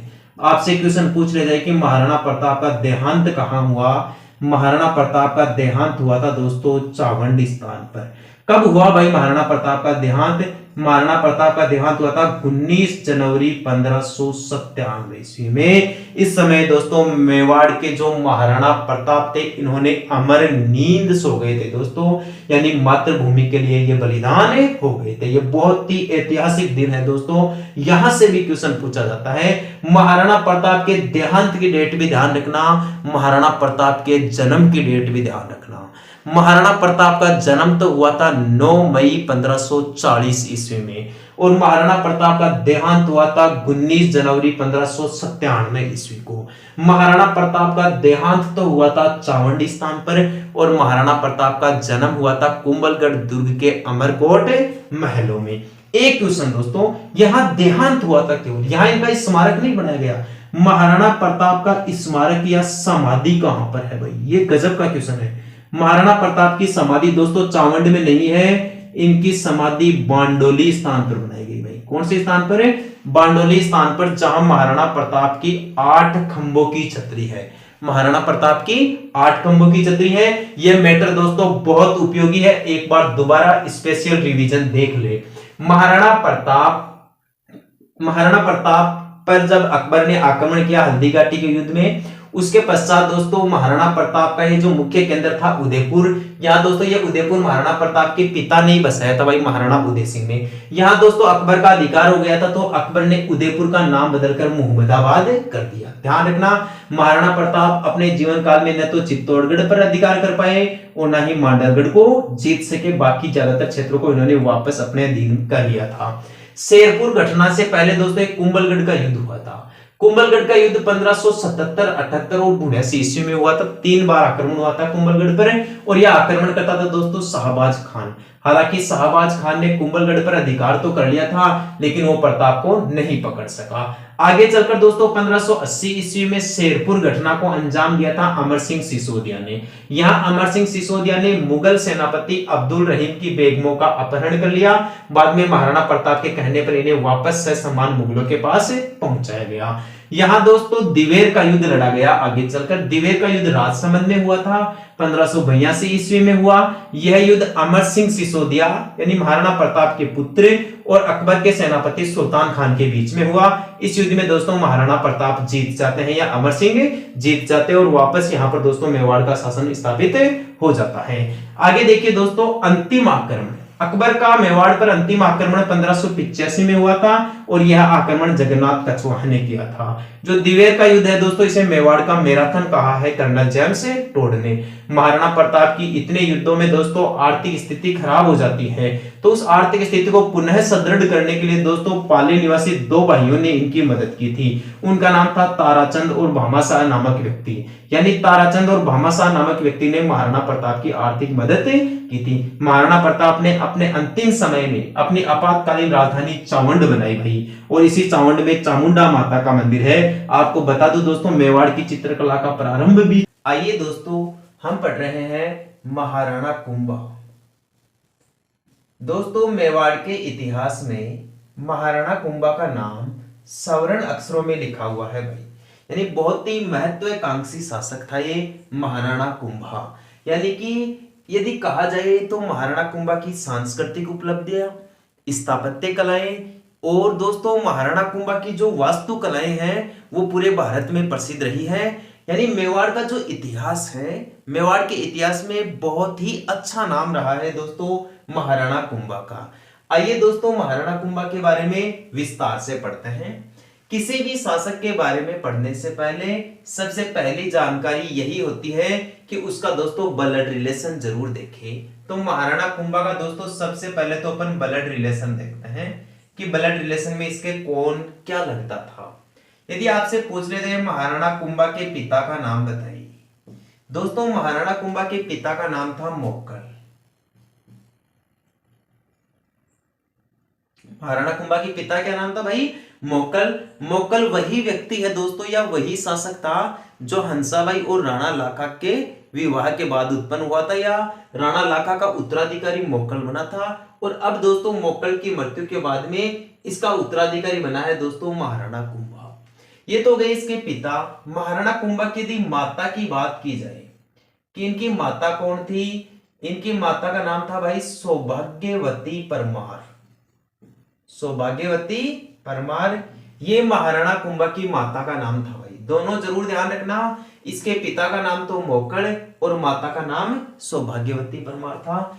तीसरी महत्वपूर्ण बात, महाराणा कुंभा का शासन काल, कब से कब तक इन्होंने शासन किया।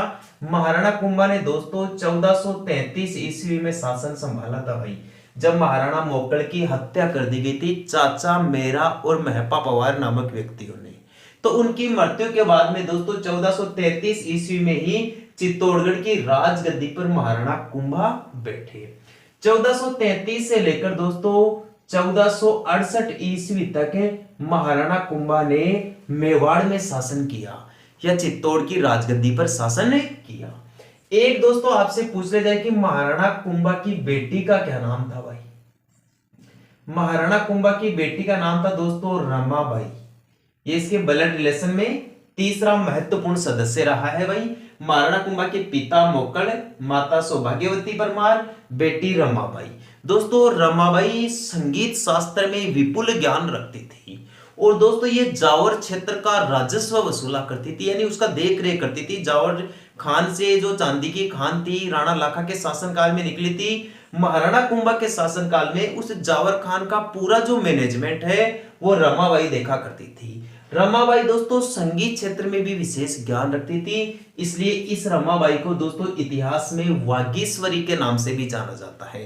पूछ लिया जाएगा वागीश्वरी कौन थी? वागीश्वरी महाराणा कुंभा की बेटी थी जिसका वास्तविक नाम रमाबाई था।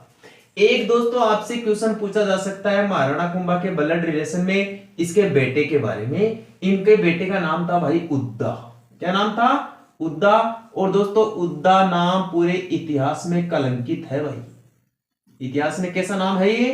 कलंकित नाम है, यानी मेवाड़ के इतिहास के लिए उद्दा नामक शासक एक कलंक था भाई।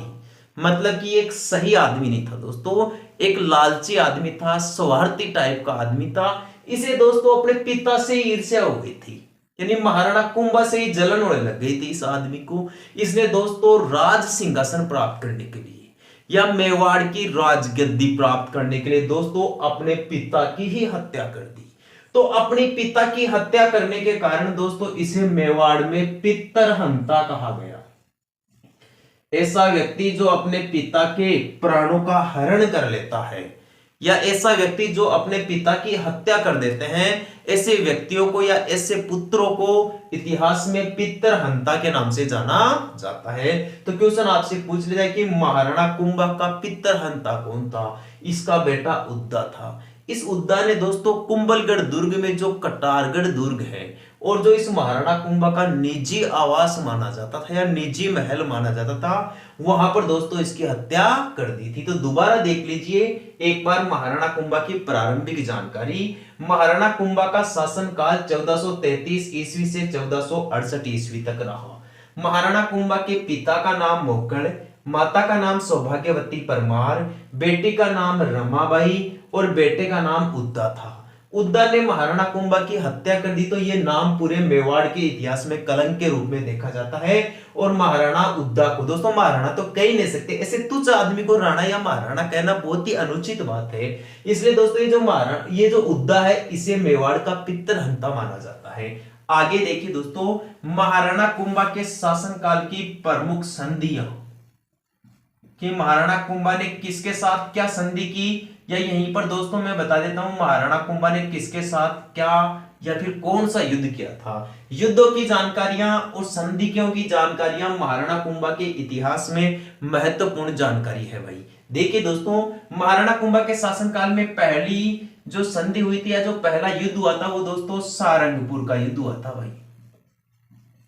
सारंगपुर का युद्ध दोस्तों आपको बता दूं, सारंगपुर स्थान वर्तमान समय में भारत के मध्य प्रदेश राज्य में है और तत्कालीन दोस्तों मालवा में पड़ता था। तो इस सारंगपुर का युद्ध हुआ था दोस्तों। सारंगपुर का युद्ध किसके बीच में हुआ? एक तो महाराणा कुंभा के बीच में। महाराणा कुंभा का जो शत्रु था, इनका जो विरोधी व्यक्ति था, उसका नाम था भाई महमूद खिलजी। इसका क्या नाम था? महमूद खिलजी तो नहीं कह सकते, महमूद शाह बता दीजिए आप। और ये महमूद शाह दोस्तों प्रथम था भाई, ये पहला व्यक्ति था। आगे चल के दोस्तों इतिहास में एक और महमूद शाह आता है जिसका शासनकाल दोस्तों महाराणा सांगा के साथ जुड़ा हुआ है, वो आगे देखेंगे। यहां देखिए आप, सारंगपुर का युद्ध कुंभा और महमूद शाह प्रथम के बीच में हुआ था और ये युद्ध हुआ था दोस्तों 1437 ईस्वी में। तारीख जरूर ध्यान रखना। अपनी जो राजस्थान में स्टेट लेवल की दोस्तों जो एग्जाम्स पूछी जाती हैं, जैसे पटवार हो गई, सेकंड ग्रेड हो गई, थर्ड ग्रेड हो गई, फर्स्ट ग्रेड हो गई, एलडीसी पटवार, किसी भी प्रकार की एग्जाम हो जाइए दोस्तों, वहां दोस्तों इन क्वेश्चंस की ज्यादा भरमार होती है, ऐसे डेट वाले क्वेश्चंस की, कि सारंगपुर का युद्ध कब हुआ था? 1437 ईस्वी में हुआ। किस किस के बीच में हुआ? मेवाड़ के महाराणा कुंभा और मालवा के सुल्तान महमूद शाह प्रथम के बीच में हुआ था भाई। यहां दोस्तों महाराणा कुंभा जीत गया, महाराणा कुंभा जीत गया, यानी पराजय किसकी हुई? महमूद शाह की। युद्ध होने का प्रमुख कारण क्या था भाई? ये सारंगपुर का युद्ध क्यों हुआ मालवा के साथ? क्योंकि दोस्तों ये जो मालवा का शासक था ना महमूद शाह प्रथम, इसने दोस्तों कहने के मतलब है जो ये कुंभा है ना, इसका पिता था दोस्तों ये मोकल। तो मोकल के हत्यारे थे चाचा मेरा और महपा पवार। इन हत्यारों को दोस्तों इसने शरण दी थी। तो यही बदला लेने के लिए महाराणा कुंभा ने यहां पर आक्रमण किया था या इसको पराजित किया था। इसका दोस्तों जो दूसरा महत्वपूर्ण युद्ध था महाराणा कुंभा का, वो दोस्तों युद्ध तो नहीं था, लेकिन दोस्तों उसका नाम है आवल बावल की संधि। आवल बावल की संधि बहुत ही लेटेस्ट जानकारी है दोस्तों। ये आवल बावल की संधि बहुत ही गजब का कंटेंट है। आवल बावल की संधि हुई थी भाई 1453 में। संधि तो जानते हो दोस्तों, ट्रीटी, दो लोगों के बीच में जो समझौता होता है या दो संगठनों के बीच में, दो देशों के बीच में या दो शासकों के बीच में जो समझौता होता है उसी को दोस्तों संधि के नाम से जाना जाता है। तो आवल बावल की संधि हुई थी दोस्तों 1453 ईस्वी में। आवल बावल की संधि जिन व्यक्तियों के बीच में हुई थी वो दोस्तों एक तो थे मेवाड़ के महाराणा कुंभा, मेवाड़ के महाराणा कुंभा। और यहां दोस्तों मेवाड़ के महाराणा कुंभा का विरोधी व्यक्ति कौन था? संधि करने वाला व्यक्ति कौन था? वो था दोस्तों राव जोधा। राव जोधा यानी दोस्तों जोधपुर का शासक था ये राव जोधा। तो महाराणा कुंभा और राव जोधा के बीच में दोस्तों आवल बावल की संधि हुई। आवल बावल की संधि का क्या मतलब है भाई? आवल बावल की संधि का मतलब ये था दोस्तों कि मेवाड़ और मारवाड़ के बीच में प्रारंभिक समय में तो दोस्तों वैवाहिक संबंध स्थापित हुए। जैसे हंसाबाई का विवाह हुआ मेवाड़ में, तो दोस्तों सीधी सी बात है कि संबंध मधुर थे। लेकिन आगे चलकर दोस्तों हंसाबाई के अविश्वास के कारण कुंवर चुंडा को निकाल दिया गया। जब कुंवर चुंडा पर वापस विश्वास किया गया और उसे मेवाड़ के अंदर लाया गया दोस्तों वापस से, तो उस समय दोस्तों रणमल का प्रभाव बढ़ा हुआ था। और रणमल दोस्तों मेवाड़ की जो राज व्यवस्था थी या जो शासन व्यवस्था थी उसमें बहुत ज्यादा मतलब हस्तक्षेप करने लग गया था और गैर कानूनी तरीके से वो शासन में भाग लेने लग गया था। तो दोस्तों वहां पर रणमल को सबक सिखाना जरूरी था। रणमल को दोस्तों उस समय उसकी एक प्रेमिका थी भारमली। उस भारमली प्रेमिका के कारण रणमल की हत्या तो कर दी गई दोस्तों, लेकिन जो राव जोधा था रणमल का बेटा, ये जोधा दोस्तों उस समय भाग जाता है, मतलब भाग जाता है, जोधपुर जाता है। तो जोधपुर पहुंच जाता है दोस्तों कौन भाई? जोधपुर पहुंच जाता है वो जो कुंवर चुंडा था ना दोस्तों, वो बदला लेने लगता है उस टाइम पे। तो वो दोस्तों मतलब कि जोधपुर की तरफ निकल जाता है और वहां से भी दोस्तों ये जो राव जोधा है ये वहां से भी निकल जाता है भाई, वहां से भी निकल जाता है और बीकानेर चला जाता है और बीकानेर के कामनी गांव में जाके शरण लेता है।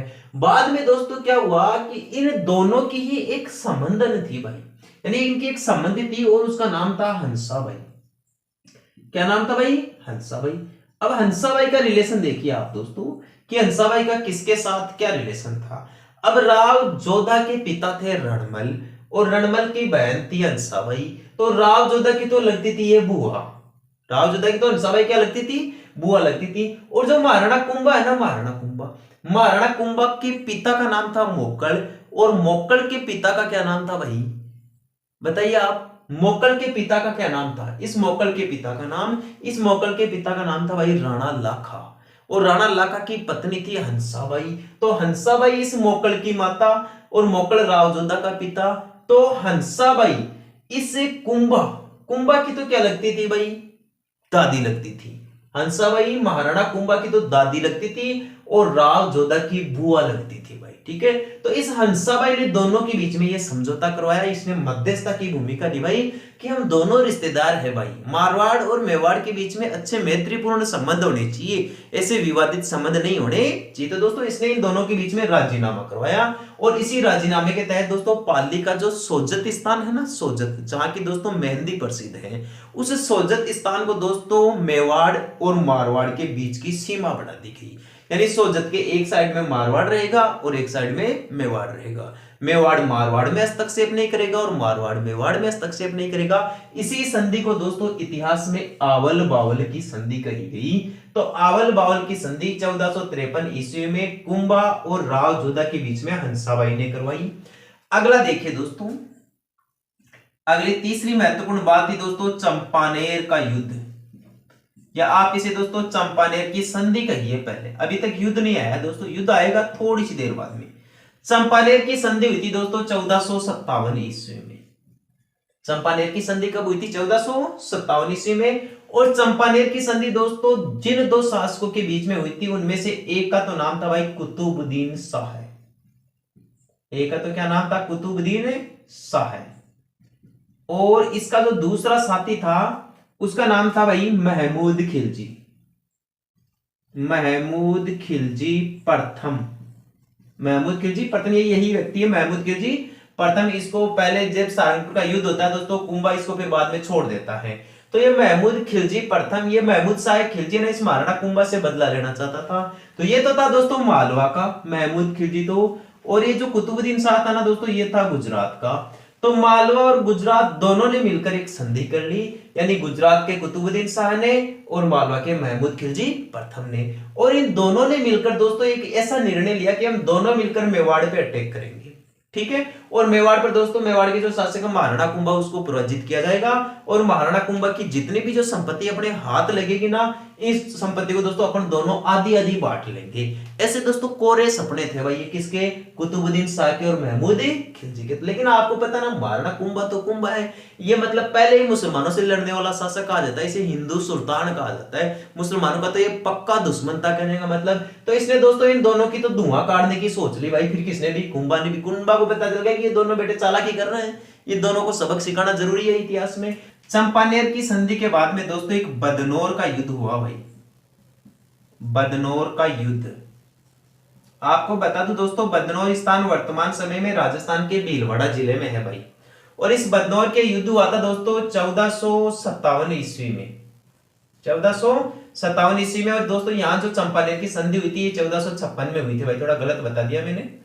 चंपानेर की संधि तो हुई थी 1456 ईस्वी में, और बदनौर का युद्ध हुआ था 1457 ईस्वी में। इस युद्ध में महाराणा कुंभा ने दोस्तों इन दोनों को पराजित किया भाई, इन दोनों की हालत खराब कर दी महाराणा कुंभा ने। एक साथ हराया इन दोनों को। क्वेश्चन आ जाए आपसे कि महाराणा कुंभा ने गुजरात के कुतुबुद्दीन शाह और मालवा के महमूद खिलजी, इन दोनों की संयुक्त सेना को कौन से युद्ध में पराजित किया था भाई, बदनौर के युद्ध में पराजित किया था। और ये बदनौर का युद्ध 1457 ईस्वी में भीलवाड़ा में हुआ था, ठीक है दोस्तों। ये तो थी दोस्तों ये जो महाराणा कुंभा है इनकी संधियां और इनके प्रमुख युद्ध। डेट जरूर ध्यान रखना दोस्तों, सारंगपुर का युद्ध 1437 में, आवल बावल की संधि 53 में, चंपानेर की संधि 56 में, और बदनौर का युद्ध 1457 में। जो थोड़ी देर पहले दोस्तों मैंने 1400 यहाँ पर 57 बता दिया था आपको चंपानेर की संधि, जबकि एग्जैक्ट रूप में चंपानेर की संधि 1456 ईस्वी में हुई थी। 57 में तो दोस्तों दोनों सेनाओं का महाराणा कुंभा के साथ युद्ध हुआ था, कहां पर, बदनौर स्थान पर।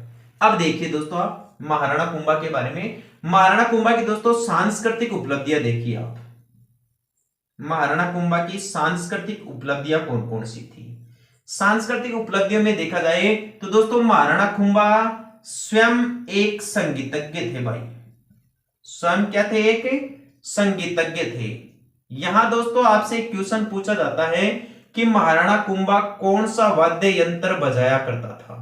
दोस्तों महाराणा कुंभा वीणा बजाने का शौकीन था, यानी महाराणा कुंभा वीणा बजाया करता था। तो ये क्वेश्चन दोस्तों कई सारी एग्जाम्स के अंदर पूछ लिया गया है कि महाराणा कुंभा का प्रमुख वाद्य यंत्र कौन सा था भाई?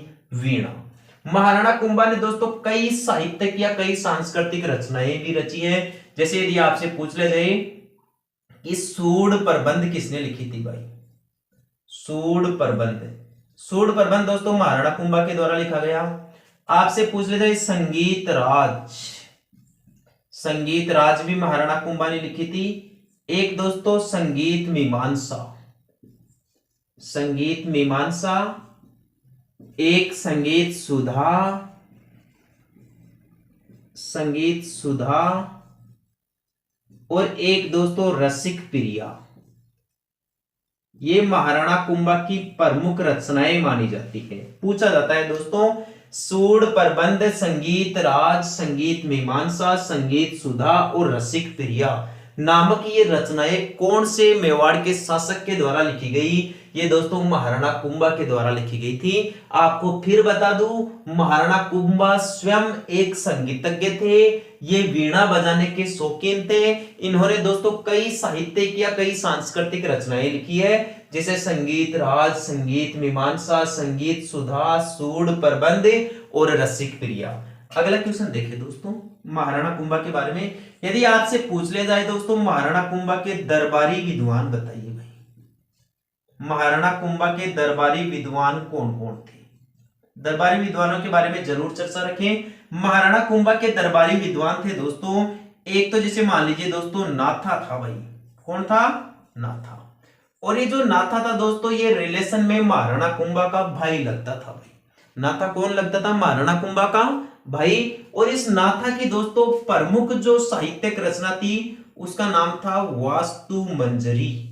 बहुत सारी एग्जाम में दोस्तों ये क्वेश्चन पूछ लिया गया है कि वास्तु मंजरी नामक पुस्तक किसके द्वारा लिखी गई थी? नाथा के द्वारा लिखी गई थी। और नाथा का महाराणा कुंभा के साथ ब्लड रिलेशन क्या बढ़ता है भाई? ये नाथा महाराणा कुंभा का भाई था। महाराणा कुंभा के दरबारी विद्वानों में दोस्तों दूसरा जो महत्वपूर्ण दरबारी विद्वान था उसका नाम था भाई कान्हा व्यास। कान्हा व्यास। और इस कान्हा व्यास ने दोस्तों जो ग्रंथ लिखा था उसका नाम था एकलिंग महात्म्य। एकलिंग महात्म्य ये दोस्तों इसका प्रमुख ग्रंथ था भाई। इसके दरबारी विद्वानों में एक तो नाथा था जिसने वास्तु मंजरी लिखी, एक कान्हा व्यास था जिसने एकलिंग महात्म्य लिखी, और इसका जो तीसरा महत्वपूर्ण विद्वान था दोस्तों उसका नाम था भाई मंडन। उसका क्या नाम था?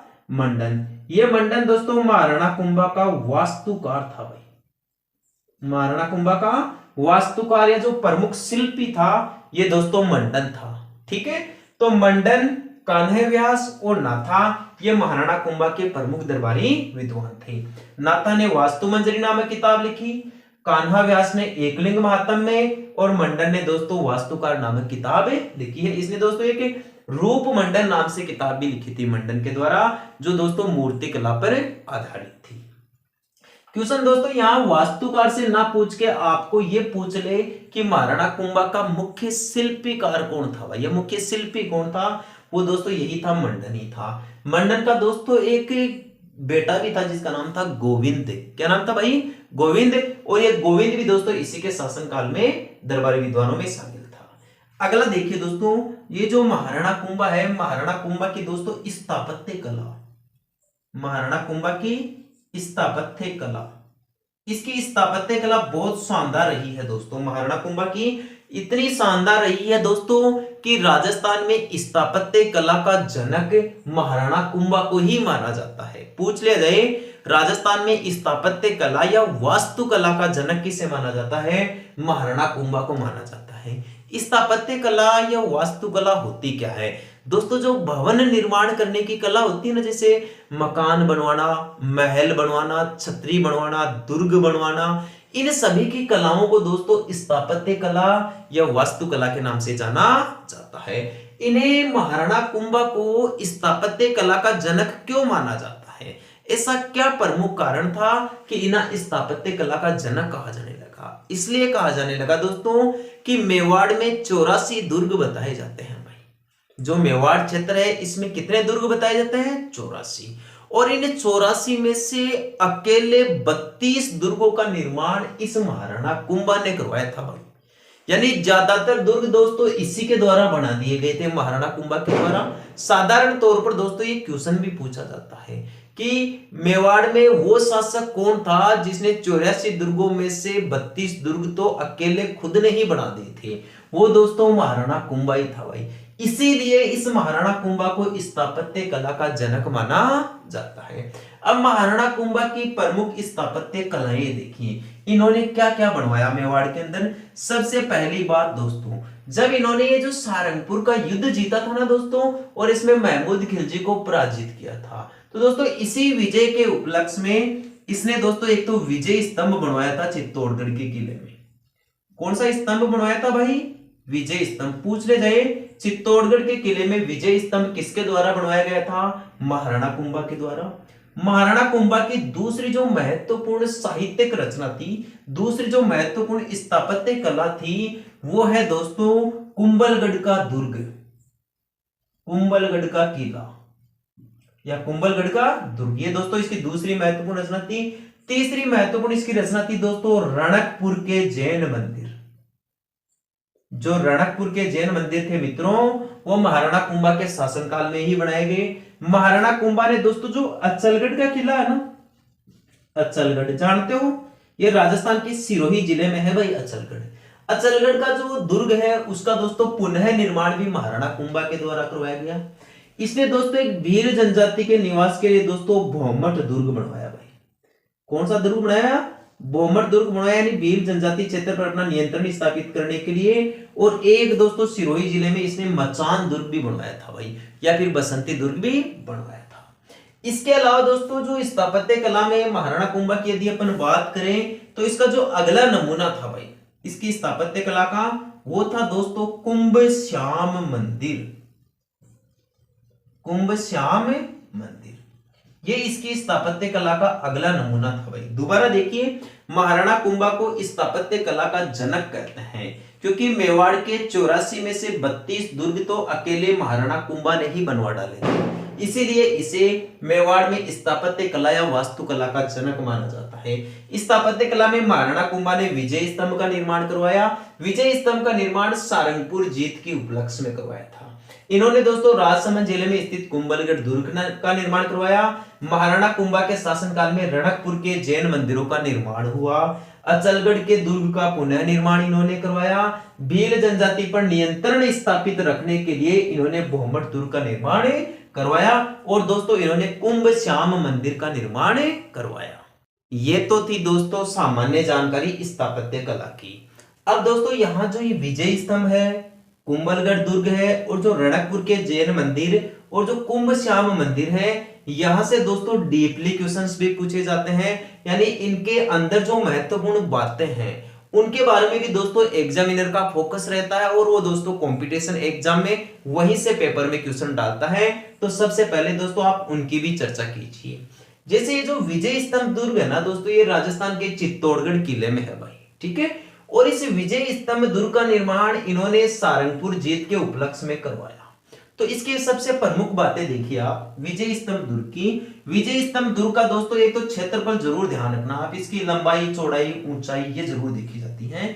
तो जो विजय स्तंभ दुर्ग है दोस्तों, इसकी हाइट यानी इसकी ऊंचाई तो है भाई 122 फीट। पूछा जाता है कि विजय स्तंभ दुर्ग की ऊंचाई कितनी है? 122 फीट। ये कितना चौड़ा है भाई? ये 30 फीट चौड़ा है और 30 फीट लंबा है। यानी 30 बाई 30 की आकार में, 30 बाई 30 की नींव में इस विजय स्तंभ का निर्माण करवाया गया, जो 122 फीट ऊंची एक इमारत है, ठीक है। विजय स्तंभ जो है दोस्तों, ये 9 मंजिला इमारत है भाई। कितनी मंजिला इमारत है? 9 मंजिला इमारत। पूछ लिया जाता है विजय स्तंभ में कुल मिला के कितनी मंजिलें बनवाई गई भाई? 9 मंजिलें बनवाई गई। इसकी चौड़ाई कितनी है? 30 फीट है। ये विजय स्तंभ कितना ऊंचा है? 122 फीट ऊंचा है। यहां दोस्तों 9 मंजिलों में जो तीसरी मंजिल है ना, वहां से दोस्तों क्वेश्चन पूछा जाता है। जो 9 मंजिल है उसमें तीसरी मंजिल पर ऐसा विशेष क्या है कि एग्जामिनर का फोकस वही रहता है भाई। यह है दोस्तों इसकी तीसरी मंजिल पर अल्लाह शब्द लिखा हुआ है। क्वेश्चन आपसे पूछ ले जाए कि विजय स्तंभ की कौन सी मंजिल पर अल्लाह शब्द लिखा हुआ है भाई। विजय स्तंभ की तीसरी जो इमारत है या जो तीसरी मंजिल है उसके ऊपर अल्लाह शब्द लिखा गया है। ये जो विजय स्तंभ है ये दोस्तों भगवान विष्णु को समर्पित है। ये जो महाराणा कुंभा है विष्णु भगवान के परम भक्त थे भाई। किसके भक्त थे? विष्णु भगवान के परम भक्त थे। तो दोस्तों इन्होंने अपने आराध्य देव की स्मृति में ही ये विजय स्तंभ बनवाया, उन्हीं को ये समर्पित किया। तो इसीलिए इस विजय स्तंभ को विष्णु ध्वज भी कहते हैं। और भगवान विष्णु का जो प्रतीक चिन्ह था वो दोस्तों गरुड़ माना जाता है, इसलिए दोस्तों इसे गरुड़ ध्वज भी कहते हैं। विष्णु ध्वज या गरुड़ ध्वज ये दोस्तों विजय स्तंभ के ही दो उपनाम है। विजय स्तंभ का तीसरा उपनाम क्या है भाई? इसका तीसरा उपनाम है ये एक जीत के उपलक्ष्य में बनाया गया इमारत है भाई, इसलिए इसे विक्ट्री टावर भी कहते हैं। पूछ लिया जाए राजस्थान की कौन सी इमारत को विक्ट्री टावर कहा जाता है? विजय स्तंभ को विक्ट्री टावर कहा जाता है। ध्यान से देखिए दोस्तों, विजय स्तंभ को विक्ट्री टावर, इसे विष्णु ध्वज, गरुड़ ध्वज, इसके अंदर और बाहर दोस्तों अनेक देवी देवताओं की मूर्तियां रखी गई है भाई। अनेक मंदिरों की झांकियां दर्शाई गई है इस इमारत में, इसलिए इसे हिंदू मूर्ति कला का विश्व कोश कहा जाता है। पूछ लिया जाए कि हिंदू मूर्ति कला का विश्व कोश मेवाड़ की किस इमारत को कहा जाता है? विजय स्तंभ को कहा जाता है। इसे भारतीय मूर्ति कला का अजायब घर भी कहा जाता है भाई। भारतीय मूर्ति कला का अजायब घर किसे कहा जाता है भाई? विजय स्तंभ को ही कहा जाता है। कर्नल जेम्स टोड को जानते हो भाई साहब? कर्नल जेम्स टोड ने राजस्थान का आधुनिक इतिहास लिखा था। इन्होंने दोस्तों अपने कई दुर्गों और कई महलों को उपनाम दिया है। तो कर्नल जेम्स टोड ने विजय स्तंभ की तुलना भारत की कुतुब मीनार से की है भाई। और कुतुब मीनार दिल्ली में स्थित है। कहां स्थित है? दिल्ली में। तो ये क्वेश्चन बहुत गजब का है दोस्तों। यहाँ कुतुब मीनार वाला क्वेश्चन सबसे ज्यादा छाया रहता है एग्जाम के अंदर, क्योंकि बाकी तो दोस्तों जैसे विजय स्तंभ, विजय का मतलब जीत या विक्ट्री, तो ये तो हो जाएगा दोस्तों कि विक्ट्री टावर विजय स्तंभ को कहते हैं, सबको याद रह जाता है। या ये भी याद रह जाता है कि इसे गरुड़ ध्वज कहते हैं, इसे विष्णु ध्वज कहते हैं, भारतीय मूर्ति कला का विश्व कोश कहते हैं, हिंदू मूर्ति कला का अजायब घर कहा जाता है। ये सारी बातें तो याद रह जाती है दोस्तों। लेकिन जो कुतुब मीनार वाला क्वेश्चन है ना, ये दोस्तों बहुत ही गजब का क्वेश्चन है। इसके सभी उपनामों में थोड़ा हटा हुआ है, मतलब छटा हुआ क्वेश्चन है दोस्तों। तो इसके बारे में आप जरूर ध्यान रखें कि कर्नल जेम्स टोड ने राजस्थान की कौन सी इमारत की तुलना भारत की कुतुब मीनार से की है? तो वह इमारत दोस्तों विजय स्तंभ थी भाई। कौन सी थी? विजय स्तंभ। ये राजस्थान की पहली इमारत है। विजय स्तंभ राजस्थान की पहली इमारत है दोस्तों जिसके ऊपर डाक टिकट जारी की गई। बहुत ही गजब का क्वेश्चन है दोस्तों ये, मतलब ऐसे मान लीजिए बड़ा शानदार क्वेश्चन लगा है मुझे डाक टिकट वाला, क्योंकि यहां से दोस्तों एग्जामिनर का रुझान ज्यादा रहता है यहाँ डाक टिकट की तरफ। और यहाँ से दोस्तों क्वेश्चन पूछा जाता है, जैसे कई बार दोस्तों देवनारायण जी के बारे में क्वेश्चन पूछ लिया जाता है कि राजस्थान में ऐसे कौन से लोक देवता की फड़ है जिसके ऊपर डाक टिकट जारी किया जा चुका है? तो दोस्तों देवनारायण जी की फड़ के ऊपर डाक टिकट जारी किया जा चुका है। देवनारायण जी की फड़ राजस्थान की सबसे लंबी फड़ और सबसे छोटी फड़ भी इन्हीं की मानी जाती है, जबकि सबसे प्रसिद्ध फड़ दोस्तों पाबू जी की मानी जाती है भाई। ठीक है, तो देखिए विजय स्तंभ राजस्थान की पहली इमारत है जिसके ऊपर डाक टिकट जारी की गई। ये जो विजय स्तंभ है दोस्तों, राजस्थान में दो विभाग है भाई, एक तो माध्यमिक शिक्षा बोर्ड और एक दोस्तों राजस्थान पुलिस।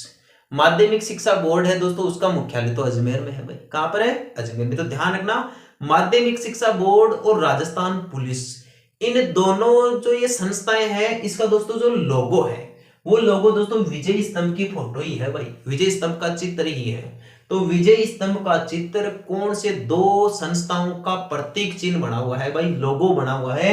एक तो माध्यमिक शिक्षा बोर्ड का और एक राजस्थान पुलिस का। तो राजस्थान पुलिस दोस्तों इस क्वेश्चन को ज्यादा पूछती है कि राजस्थान पुलिस का प्रतीक चिन्ह क्या है भाई? विजय स्तंभ। ठीक है, अब देखिए दोस्तों आप कुंभलगढ़ दुर्ग के बारे में। कुंभलगढ़ दुर्ग से क्या क्वेश्चंस पूछे जा सकते हैं? कुंभलगढ़ दुर्ग का जो वास्तुकार था, इसको डिजाइन करने वाला जो व्यक्ति था, जो इसका शिल्पी था, वो दोस्तों मंडन था भाई। कौन था? मंडन, जो महाराणा कुंभा का मुख्य वास्तुकार था। तो कुंभलगढ़ दुर्ग एक तो दोस्तों ये राजसमंद जिले में है, दूसरी बात इसका वास्तुकार मंडन है भाई। कुंभलगढ़ जो दुर्ग है ना दोस्तों, इस दुर्ग के अंदर एक प्रशस्ति भी है भाई। प्रशस्ति तो जानते हो, पत्थर के ऊपर जो लेख लिखा जाता है उसी को प्रशस्ति कहा जाता है।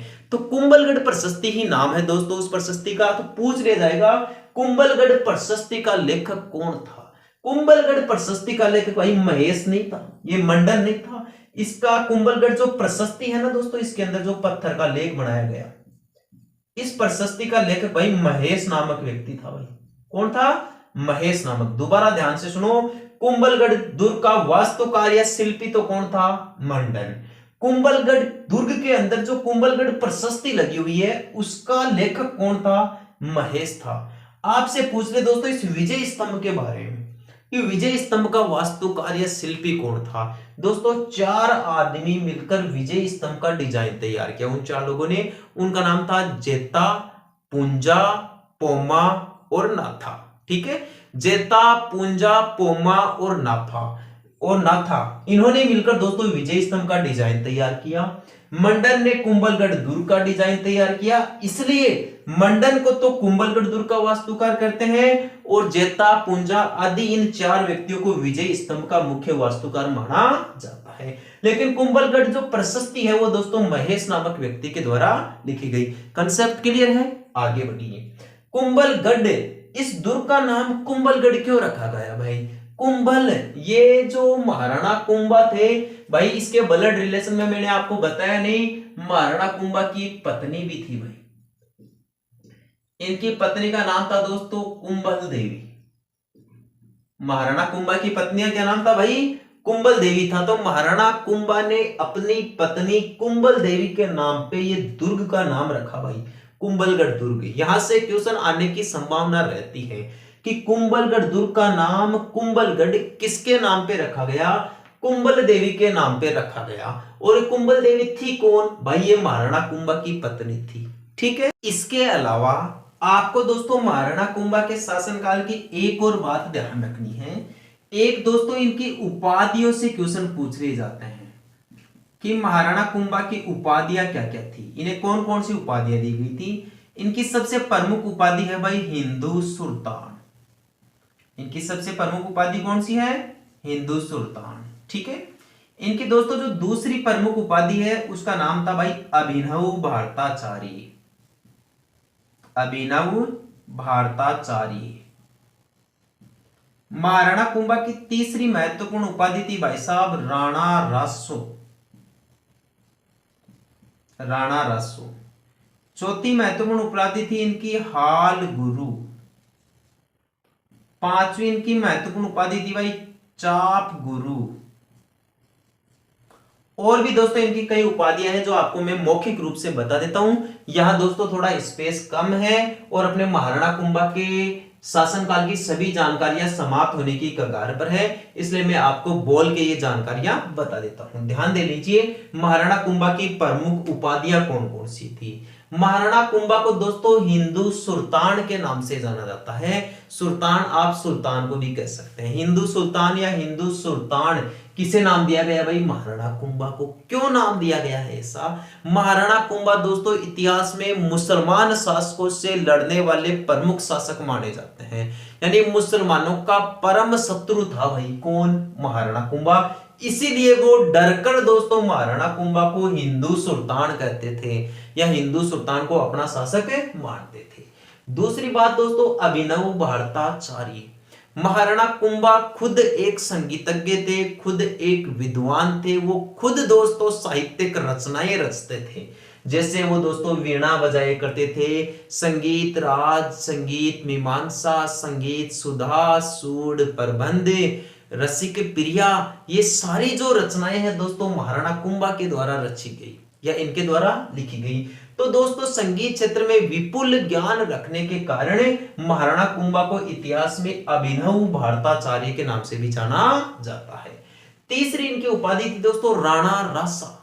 राणा और रासो का मतलब है दोस्तों ये अनेक विद्वानों को आश्रय देते थे, जैसे मंडन हो गया, नाथा हो गया, पूंजा हो गया, जेता हो गया, गोविंद हो गया, महेश हो गया, इन कई विद्वानों को दोस्तों इन्होंने अपने दरबार में संरक्षण दे रखा था, इसलिए इन्हें राणा रासो के नाम से जाना जाता है। हाल गुरु चौथी इनकी उपाधि है। दोस्तों ये पहाड़ी दुर्गों का निर्माण करते थे, तो पहाड़ी दुर्गों का निर्माण करने के लिए महाराणा कुंभा को हाल गुरु के नाम से जाना जाता है। अगला देखिए दोस्तों, चाप गुरु इनकी पांचवी उपाधि है। चाप गुरु का मतलब होता है दोस्तों महाराणा खुद मतलब धनुर्विद्या में पारंगत शासक थे। तो दोस्तों धनुष विद्या में विशेष ज्ञान रखने के कारण महाराणा कुंभा को दोस्तों चाप गुरु की उपाधि प्रदान की गई है। एक तो होता है दोस्तों चाप गुरु, एक होता है दोस्तों छाप गुरु। चाप गुरु का मतलब होता है धनुर्विद्या में पारंगत होना, और छाप गुरु का मतलब होता है दोस्तों छुपकर वार करने वाली विधि या गुरिल्ला युद्ध पद्धति अपनाने वाले शासकों की युद्ध नीति को छाप गुरु के नाम से जाना जाता है। तो दोस्तों छाप गुरु को महाराणा कुंभा ने अपनी प्रमुख युद्ध नीति बनाई थी, इसलिए महाराणा कुंभा को छाप गुरु के नाम से भी जाना जाता है। महाराणा कुंभा की दोस्तों जो सातवीं उपाधि है वो है दोस्तों दान गुरु। महाराणा कुंभा मेवाड़ के इतिहास में दानशीलता के लिए प्रसिद्ध है। जैसे करण सिंह प्रसिद्ध था ना दोस्तों दानशीलता के लिए, वैसे ही दोस्तों महाराणा कुंभा भी दानशीलता के लिए प्रसिद्ध है, इसलिए इन्हें दान गुरु के नाम से भी जाना जाता है। तो शॉर्ट रूप में हम कह सकते हैं कि महाराणा कुंभा को हिंदू सुल्तान, अभिनव भारताचार्य, राणा रासो, हाल गुरु, चाप गुरु, छाप गुरु और दान गुरु के नाम से जाना जाता है। मैं दोस्तों आपको बता दूं इन सभी उपाधियों में जो ऊपर वाली तीन है ना, ये तीनों दोस्तों एग्जाम की दृष्टि से बहुत ही महत्वपूर्ण है। कई सारे एग्जाम में दोस्तों पूछ लिया जाता है हिंदू सुल्तान किसे कहा गया है, अभिनव भारताचार्य की उपाधि से किसे सम्मानित किया गया है, या राणा रासो उपाधि किसे प्रदान की